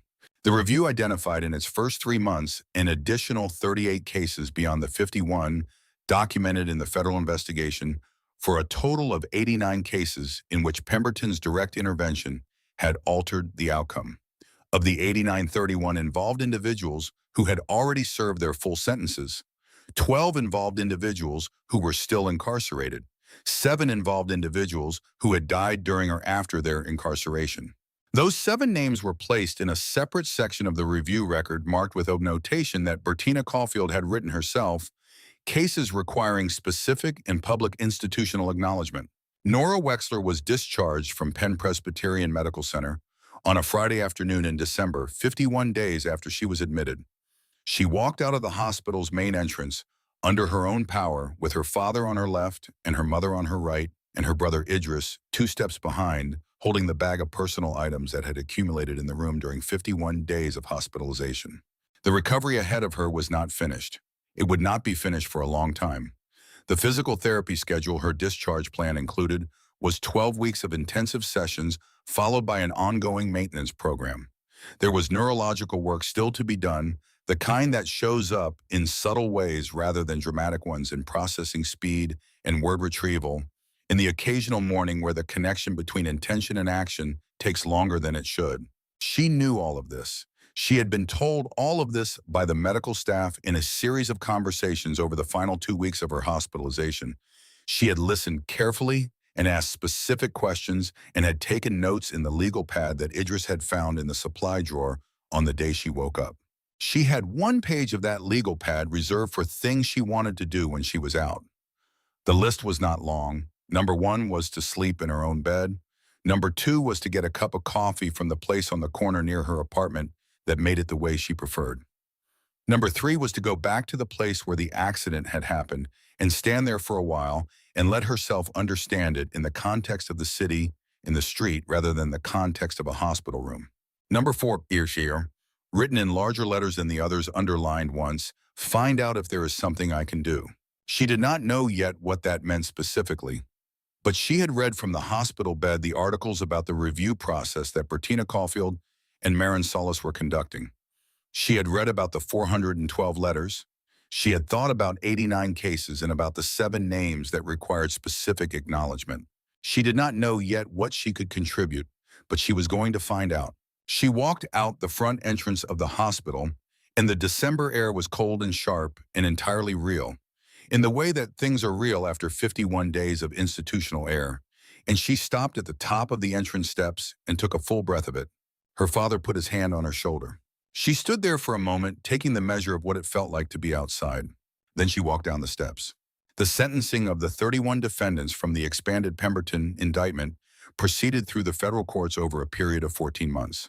Not all at once, because the federal court system does not process 31 defendants all at once, but in groups determined by the status of individual plea negotiations and the readiness of individual cases for trial. Several of the defendants chose trial. None of them were acquitted.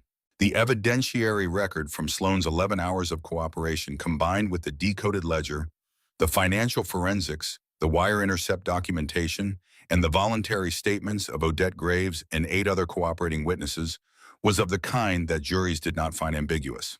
The mayor of Philadelphia resigned 4 days after his indictment was unsealed, before any formal proceedings had occurred. He released a written statement through his attorney that contained no admission of wrongdoing, which his attorney had advised, and no expression of remorse, which he had apparently chosen himself. He was subsequently convicted on 3 counts of wire fraud and 2 counts of conspiracy and sentenced to 9 years. He was 57 years old at sentencing. The deputy mayor resigned within an hour of the mayor and was subsequently convicted on 2 counts. The Port Authority chairman did not resign and went to trial and was convicted on 6 counts and sentenced to 14 years. Aldous Pemberton at United States Penitentiary, Cumberland, filed 2 motions in the first 4 months after his arrival. The first motion requested transfer to a protective custody unit on the grounds of credible threat of harm from other inmates. The motion was supported by a declaration from the prison's own security staff documenting 3 specific incidents in the first 6 weeks of his incarceration that the staff characterized as credible indicators of organized hostility. The motion was denied. The second motion requested transfer to a different facility on medical grounds, citing a cardiovascular condition that his treating physician had documented as requiring specialized monitoring. The motion was granted in part. Specialized monitoring was ordered and provided at Cumberland, but the transfer request was denied.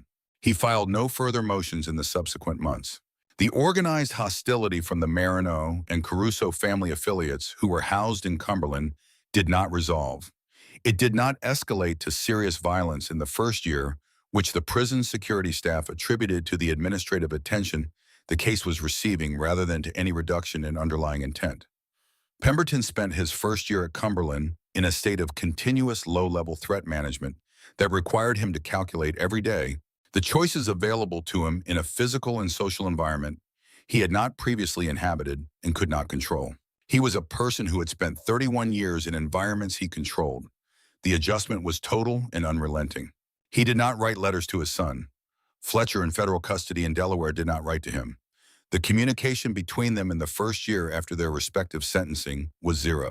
Cormac Marsh's task force filed its first set of arrest warrants on the new operation 14 months after the Pemberton sentencing, which was 3 months ahead of the timeline he had projected in the conference room the morning he opened the new file.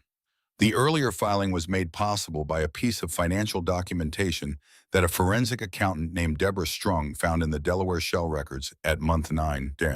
A document that linked the new operation's financial architecture to a specific individual in a way that the wire intercepts could then be built around, retroactively compressing the development timeline considerably. Deborah Strunk had been with the FBI's Financial Crimes Unit for 11 years. She found the document on a Thursday afternoon in September and brought it to Cormac's office and set it on his desk without preamble and said, "I think this is the through line." He looked at it for 3 minutes. "Yes," he said, "this is the through line."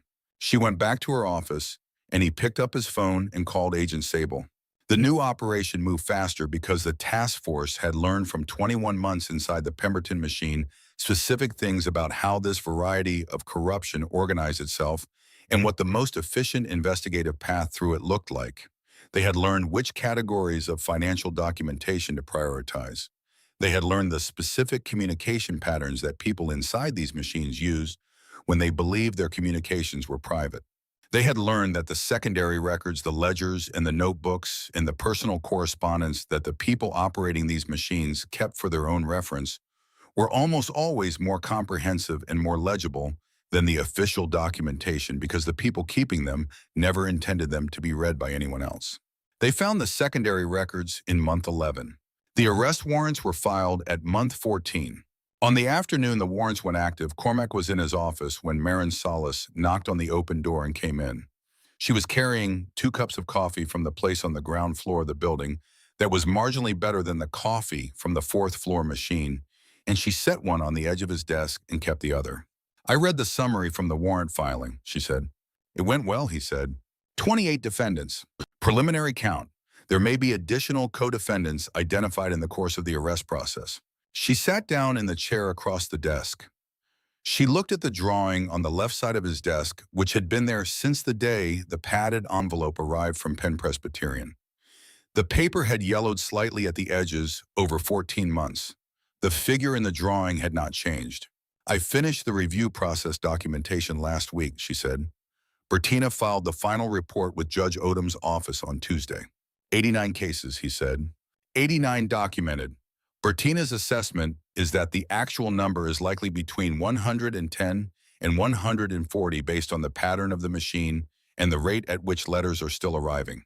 She held the coffee cup in both hands. 7 deaths. 2 of them were people who died in custody during sentences that the review determined were almost certainly the product of Pemberton's intervention rather than the legitimate proceeding. He was quiet for a moment. "Is there a path to any form of official acknowledgement for those 7 families?" he said. "Bertina is working with the State Attorney General's office on a framework. It's slow. The legal theory is complicated because there's no clean analog for institutional acknowledgement of this kind in the existing civil rights framework. But she's not giving up on it, and I don't think she knows how to give up on things." "No," he said. "I don't think she does." Marin looked at the drawing again. "Nora Wexler came to the review office last month," she said. She's been doing volunteer work with Bertina's team, mostly correspondence responding to the letters that are still coming in. She's good at it. Bertina says she has a quality with the people writing in that makes them feel their letter was read by a person rather than processed by a system. He looked at the drawing. Does she know about the other 88, he said. The case is beyond hers. She knows everything, Marin said. She read the full public record of the Pemberton proceedings from the hospital. She started coming to the review office the week after she was discharged. She paused. She asked about you when she came in the first time, whether you were still in the building. I said yes. She said she'd been wondering what kind of person stands in the rain. He picked up his coffee. What did you tell her, he said. I told her you were the kind that doesn't stop when it starts raining. He held the cup for a moment. That's generous, he said. It's accurate, she said. There's a difference. She stood up and took her coffee and went back to her office. He heard her footsteps in the corridor and then the sound of her office door, and then the floor was quiet. He looked at the drawing on the left side of his desk. The figure in the drawing was standing in the weather that came from every direction at once. It was standing with its feet planted and its back straight, and nothing in its posture suggesting that the weather was a problem requiring a solution. It was simply there, present in the conditions as they actually were not in the conditions as they were supposed to be. He had been doing this work for 22 years. He had taken apart 7 operations of varying scale and complexity before the Pemberton machine. The new operation was now in its arrest phase. There would be another one after it. There was always another one after it because the conditions that made these machines possible did not resolve when you dismantled a single machine. The conditions were structural. The machines were expressions of the conditions. You could take apart the machine and in doing so establish that the machine was takeable apart, which was itself a form of deterrence and a form of institutional integrity maintenance. But you could not, by taking apart one machine or 7 machines or 20 machines, eliminate the conditions. He knew this. He had known it for 22 years. He had made peace with it in year 4 or 5 with the specific peace of a person who has understood that their work is not oriented toward a completion, but toward a direction, and who has decided that orientation toward a direction is enough. He looked at the drawing one more time. Then he picked up the new file, which was not actually new anymore, and turned to the page where he had left off the previous evening, and he continued reading. The work was there. The work was always there. He had decided a long time ago that this was all right. The night Aldous Pemberton was transferred from the federal holding facility to Cumberland, it was raining. Not the patient November rain of the city, where his machine had operated for 16 years, but a sharper, colder rain, the kind that comes with wind off the Appalachians in December and has real force to it. The transport van moved through it for 3 hours on the interstate, and Pemberton sat in the secure compartment at the back and watched the water streak across the small, reinforced window, and thought about what he was moving toward. He had been to Cumberland once years ago for a conference of judicial officers from the mid-Atlantic states. The conference had been held at a hotel in the town, not at the facility. He had not seen the inside of the facility, but he knew what it was in the way that everyone who moved through the federal criminal justice system knew what USP Cumberland was. It was a high-security facility that housed the kind of people who required high security. It was not a facility designed for a 63-year-old municipal judge who had spent 31 years in rooms where other people came to him. The transport van arrived at the facility's intake entrance at 11:40 in the evening. The rain was still coming down. Pemberton was transferred from the van to the intake area and processed in the standard fashion, which was a fashion entirely unlike anything in his experience on the other side of the intake process. He was processed by people who were performing a function, not responding to who he was. Because who he was in this context was an intake number and a risk classification and a cell assignment, and the people processing him had seen many intake numbers and many risk classifications and many cell assignments, and had developed the specific kind of professional equanimity that comes from seeing the same varieties of human arrival many times. He was asked if he had any medical conditions requiring disclosure. He disclosed the cardiovascular condition. It was noted. He was told he would be seen by the medical unit in the morning. He was walked to his cell at 12:17 in the morning. The cell was 8 feet by 10 feet. It had a concrete floor and a steel bunk and a steel shelf and a steel sink and a steel toilet and a window of reinforced glass that showed when the morning came a section of inner courtyard bounded by concrete walls. The window could not be opened. The light came from a fixture in the ceiling that could not be turned off from inside the cell. He sat on the edge of the bunk and put his hands on his knees and looked at the wall opposite and understood at 12:18 in the morning, in a cell at United States Penitentiary, Cumberland, that the distance between the leather chair by the fire in the mainline house and this bunk in this cell was not the distance he had imagined it was during the 31 years he spent on the wrong side of it. He had imagined it was very large, a gap of a size that would never be traversed without a series of catastrophic failures. He understood now that it was the distance of one phone call to one detective on one Tuesday night in November. He sat on the bunk and put his hands on his knees and did not sleep until it was light. Clifton Wexler went back to work 6 weeks after Nora's discharge from the hospital. He was an electrician with 31 years of experience in a small firm with 4 employees and a client roster built over 2 decades of reliable work, and the firm had managed without him for the 2 months of the hospitalization because his partner, Darnell Okafor, had handled everything that needed handling and had done it without complaint and without any suggestion that 6 weeks was too long to be away. Clifton went back on a Monday morning in January, a cold and clear morning, and the first job on the calendar was a rewiring project in a commercial space in Fishtown, and he drove to the site and parked and sat in the truck for 4 minutes before he went in. He sat in the truck because he needed a moment to do the accounting that he had not been able to fully do during the 2 months of the hospitalization. The accounting of what had happened and what had not happened and what the difference between those two things was. His daughter had been in a hospital bed for 51 days. She was alive and she was walking and she was working with the review office and she was making coffee at the place on her corner.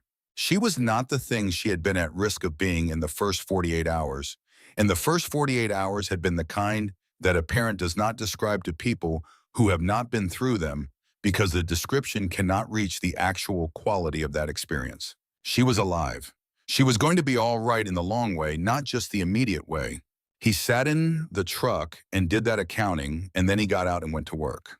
Darnell Okafor was already at the site with the first-year apprentice they had taken on in September. Darnell handed Clifton a coffee when he came through the door and said nothing about the 2 months, and Clifton said nothing about the 2 months, and they started on the rewiring, and the day went the way days go when you are doing work you know how to do with a person you have worked beside for a long time. At lunch, sitting on the tailgate of Darnell's truck in the cold January sun, Darnell said, "She all right?" "She's going to be all right," Clifton said. Darnell nodded. He did not ask for more than that because he understood that Clifton had said the thing precisely in the specific words it required, and that more than that was not what was needed. They finished the coffee and went back inside. Marin Salas found the second of her 2 cases in the decoded ledger on a Tuesday afternoon in February, 4 months into her work with the task force. The entry was 4 lines longer than the first one. The case by docket number, the nature of the intervention, 2 parties requesting the intervention independently, and for reasons that were partially overlapping but not identical, and the amount of the consideration, $47,000. Her client in that case had been acquitted. She read the entry 3 times. Her client had been acquitted, which meant the outcome had been in her client's favor, which meant that on the surface the case looked like a case where the corruption of the proceeding had worked in the direction of justice. But reading the entry more carefully, she understood that the acquittal had not been ordered because of any evaluation of the evidence or the quality of her representation.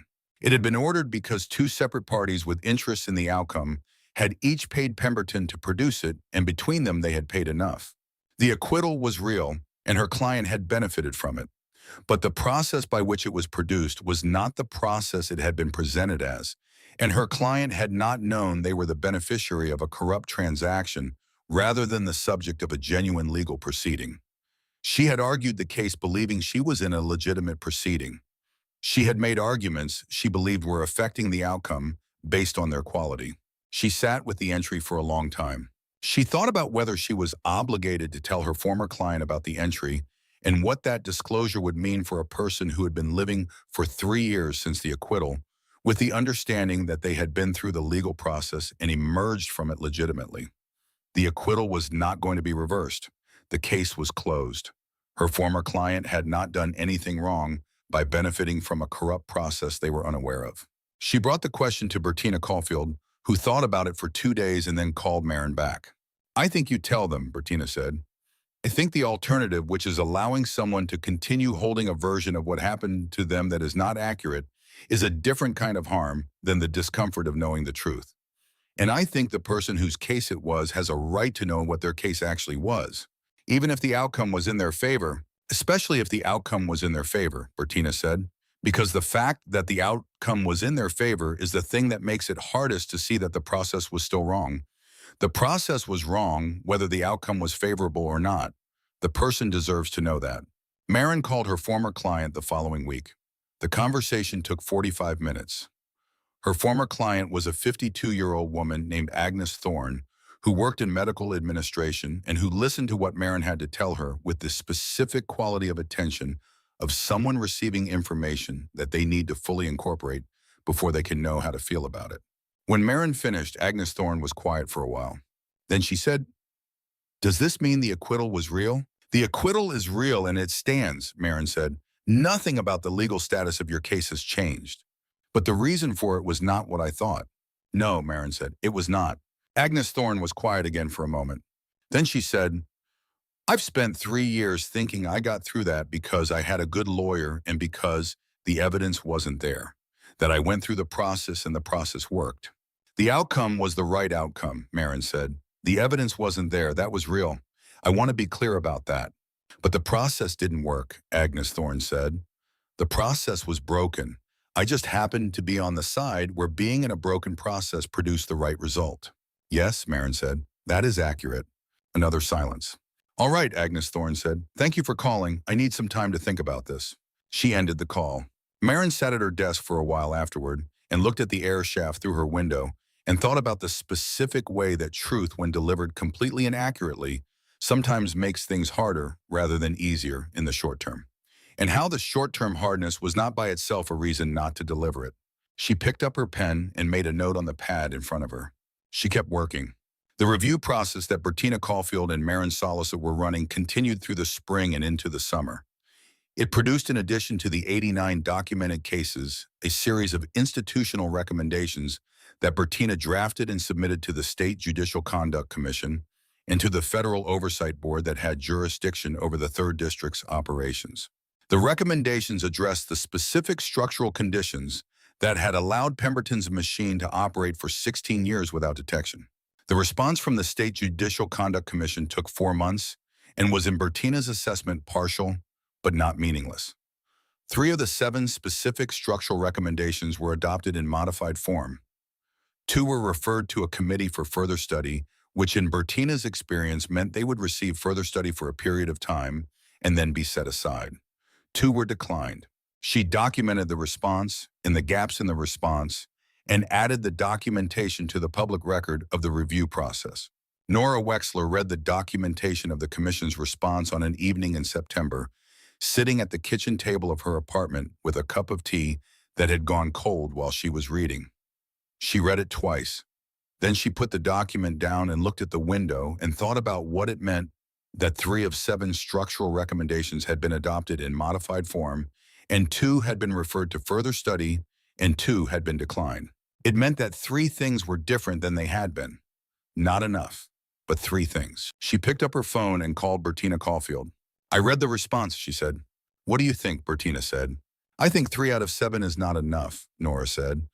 "I also think 3 out of 7 is 3 more than 0. She paused. "What happens next?" "We document the gaps," Bertina said. "We publish the documentation. We come back in a year and we ask again with the year of additional documentation supporting the ask." A pause. "This is how this kind of work goes. It does not resolve quickly." "I know," Nora said. "I'm not expecting quickly." She looked out the window at the September evening. "I'm expecting it to keep going, and I'm planning to keep going with it." Bertina was quiet for a moment. "Good," she said. "We need people who are planning to keep going." They talked for another 20 minutes about the specific cases in the additional 38 that the review had identified beyond the original 51 cases that required individual outreach to the affected parties, and about the logistics of that outreach, and about a potential meeting with the State Public Defender's Office to discuss systemic implications. When they finished, Nora set down the phone and looked at the window for a while. Then she picked up the pad she had been keeping her review notes in and turned to a fresh page and began to write. The year after Aldous Pemberton's sentencing produced in the people who had been most directly involved in his machines dismantling a series of experiences that were not dramatic in the way that the dismantling itself had been dramatic, but which were more durably significant. The dramatic part had taken place in courtroom 7C, and on the marble steps outside, and in the conference rooms of the federal building, and in the rooms where Harwick Sloan talked for 11 hours. What came after the dramatic part was the longer, quieter work of accounting for what the machine had done and attempting in the limited ways available to address it. Percival Dunk was promoted to detective in March, 8 months after the courthouse arrest. The promotion came through the standard process and was based on the standard metrics: his time and grade, his performance evaluations, his record.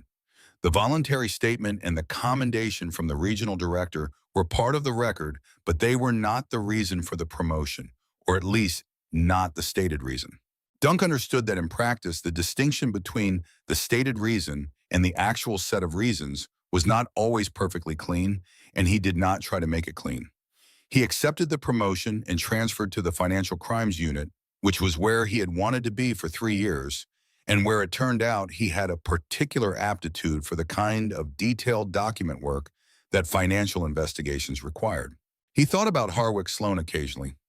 Not often, but occasionally.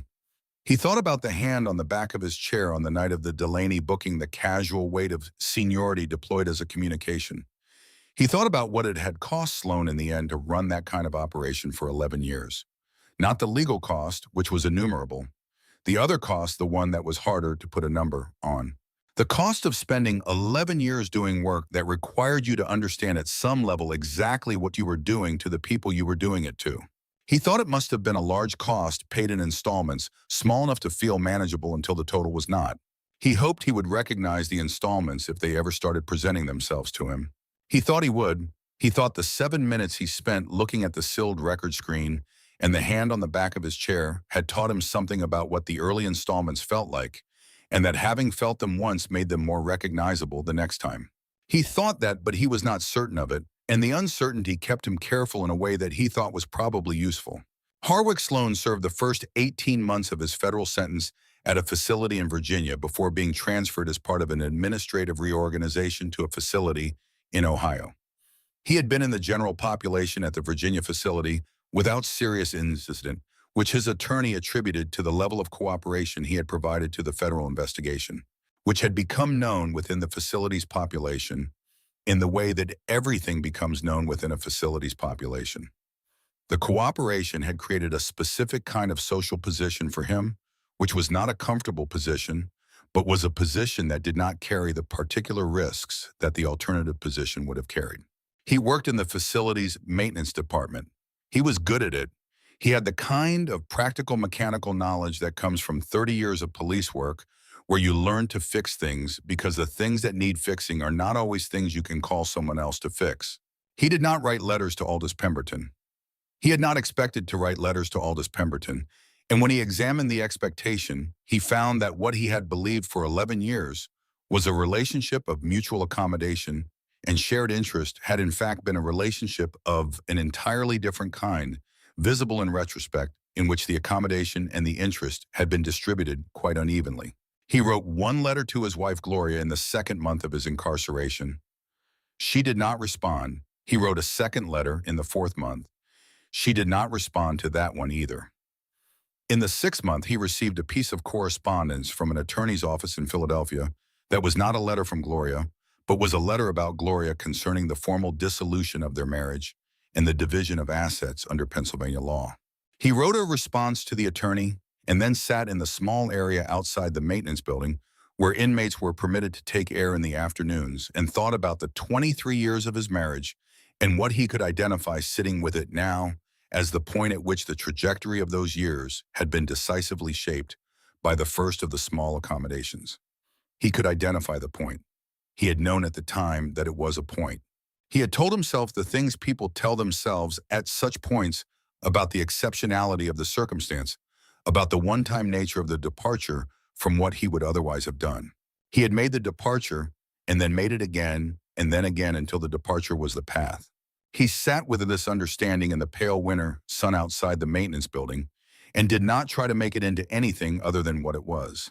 Fletcher Pemberton received a letter from his father in the 7th month of his incarceration. It was the first communication between them since the morning of the arrest. The letter was 3 paragraphs. The first paragraph described in general terms Aldous Pemberton's physical circumstances at Cumberland. The second paragraph described his legal proceedings and the status of his motions. The third paragraph said, "I understand that you did what you needed to do. I am not asking you to respond to this letter. I am sending it because I want you to know that I understand it and that I do not hold it against you." Fletcher read the letter twice. Then he put it in the drawer of the steel desk in his cell and did not take it out again for 6 weeks. When he took it out in the 6th week, he read it again. Then he got out the writing supplies that the facility provided to inmates on request, and he wrote a response. The response was 2 paragraphs. The first paragraph said, "I am not going to say that I did what I needed to do because I am not sure that is accurate. I did what I did because I was frightened, and because you had spent 23 years teaching me that frightened was the worst thing to be, and that the solution to frightened was to make the problem go away as quickly as possible, which is what I tried to do when I called you, and which is what you tried to do when you called Sloan." The second paragraph said, "I do not know yet what I want our relationship to be. I think I need more time to understand what our relationship actually was before I can figure out what I want it to be going forward. I will write again when I have had more time." He sealed the letter and put it in the outgoing mail. His father received it 3 weeks later. He read it twice. Then he put it in the drawer of the steel desk in his cell at Cumberland and sat on the edge of his bunk and looked at the concrete wall and thought about 23 years of fatherhood and what the 2 paragraphs of his son's letter described of that fatherhood and whether the description was accurate. He believed it was accurate. He sat with that belief for a long time. Cormac Marsh's new operation produced its first convictions 20 months after the warrant filings. Not all 28 defendants were convicted in that first round. 5 had taken their cases to trial, and 3 of those trials were still in progress. But 23 defendants were convicted in the first round through a combination of plea agreements and verdicts, and the sentencing for those 23 produced sentences ranging from 4 years to 22 years, with the individual at the top of the organizational chart receiving a sentence of 28 years on the primary charges. The day the last of the initial convictions was recorded, Cormac Marsh was in his office at 7 in the evening, still at his desk working through the documentation requirements for the next phase of proceedings. Agent Sable knocked on the open door and came in with 2 cups of coffee from the ground floor place and set one on the edge of the desk. 23, Sable said.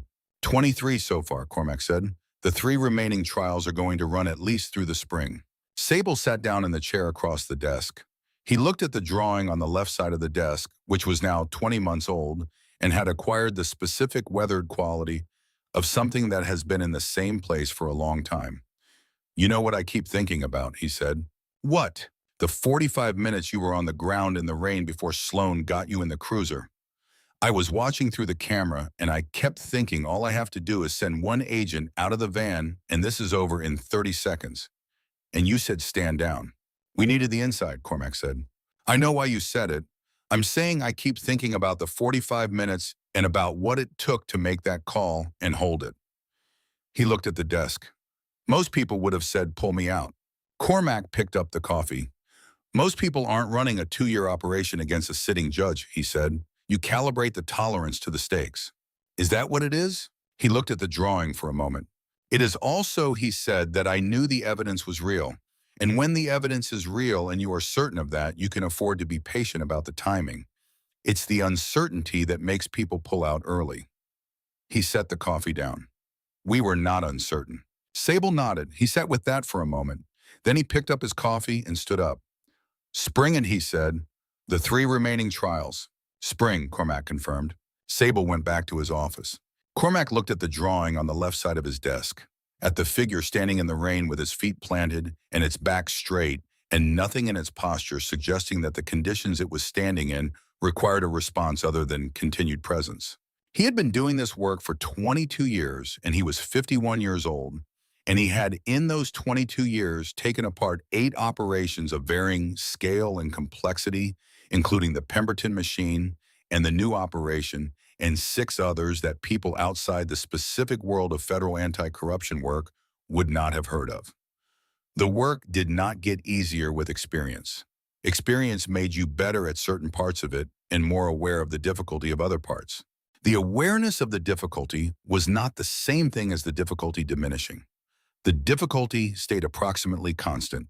You became better at carrying it. Yeah. He thought about Nora Wexler, who was 23 years old and had spent 2 months in an ICU, and was now going to the review office and responding to letters from people who had been through Pemberton's machine and calling Bertina Caulfield to talk about what 3 out of 7 structural recommendations meant and planning to keep going.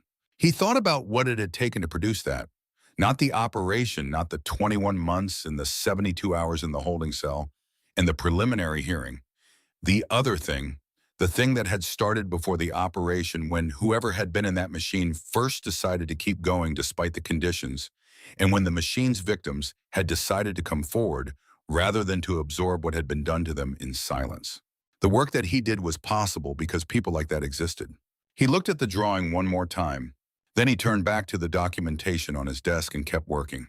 The rain came back to Philadelphia in November, a year after Aldous Pemberton's sentencing, with the same patient cold accumulation as the November before and the November before that. The city absorbed it the way it always absorbed November rain, with the practiced equanimity of a place that has been doing this for a long time and has learned that the rain does not last and the cold does not last, and the particular variety of darkness that a Philadelphia November produces over the course of a gray afternoon is not a permanent condition. Nora Wexler walked to the review office through it one Tuesday morning, her collar up and her hands in her jacket pockets, moving at the pace of someone who has somewhere to be and is not bothered by the weather between here and there. She passed the intersection on Callaway Street where the accident had happened. She did not stop. She glanced at it as she passed the way you glance at a place that holds something significant without requiring you to stop and stand in it every time you go by. She had stood there in the weeks after her discharge several times. She had done the standing that she felt she needed to do. Now she walked past it with a glance and kept going. The review office was 3 blocks further. She went in and hung up her jacket and poured coffee from the pot that Bertina Caulfield always had going by 7:30 and sat down at her desk and opened the correspondence file. There were 11 new letters. She picked up the first one and began to read. Outside, the rain came down on the city with the patient, impersonal consistency of weather that has no agenda and no awareness of what it falls on. It fell on the courthouse where Aldous Pemberton had operated his machine for 16 years. It fell on the federal building where Cormac Marsh's task force was currently 6 months into the proceedings against the 28 defendants of the new operation. It fell on the streets where Harwick Sloan had driven through, looking for someone to put in a story and had found the wrong person. It fell on Callaway Street, on the intersection where a Tuesday night in November had produced a particular set of events that had led in ways that were long and complicated and not always clean to 89 documented cases, and a review office and 11 new letters on a Tuesday morning desk and a drawing on the left side of a federal agent's desk that had been there for a year and a half and would be there for a long time more. Nora Wexler read the first letter, then the second, then the third. She kept going. The spring that followed that November brought to the federal proceedings against the new operation's remaining 3 defendants 2 convictions and 1 acquittal. The acquittal was a person at the middle of the organizational chart whose specific role in the financial architecture had been documented primarily through circumstantial evidence. Evidence that the forensic accounting team considered sufficient and that the jury after 3 days of deliberation did not consider sufficient. The acquittal was a loss. Cormac Marsh accepted it the way you accept losses in work that is measured not by perfect records, but by the direction of the accumulated effort over time.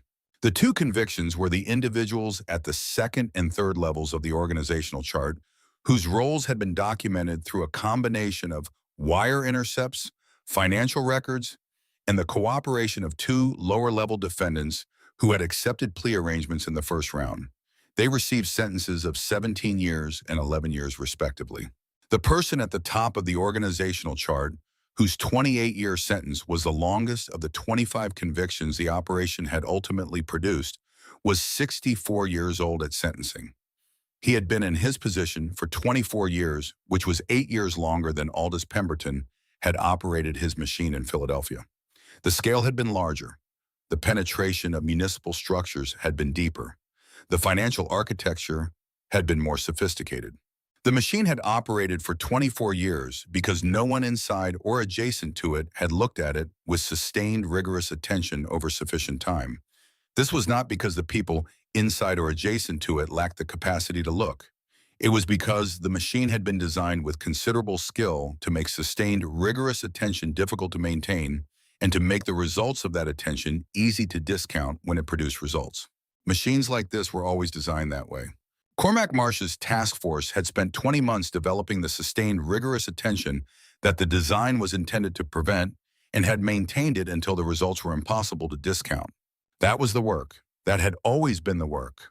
He submitted the final operational report to the director's office on a Thursday afternoon in April, 6 months after the last conviction. The report was 240 pages and represented the complete documented record of the operation from its inception through the final appeal proceedings, which had concluded the preceding month, with the appeals court upholding the 23 first-round convictions without modification. He sent the report, closed the file, and opened the desk drawer on the left side of his desk. Inside the drawer was a new file. Different city, different jurisdiction.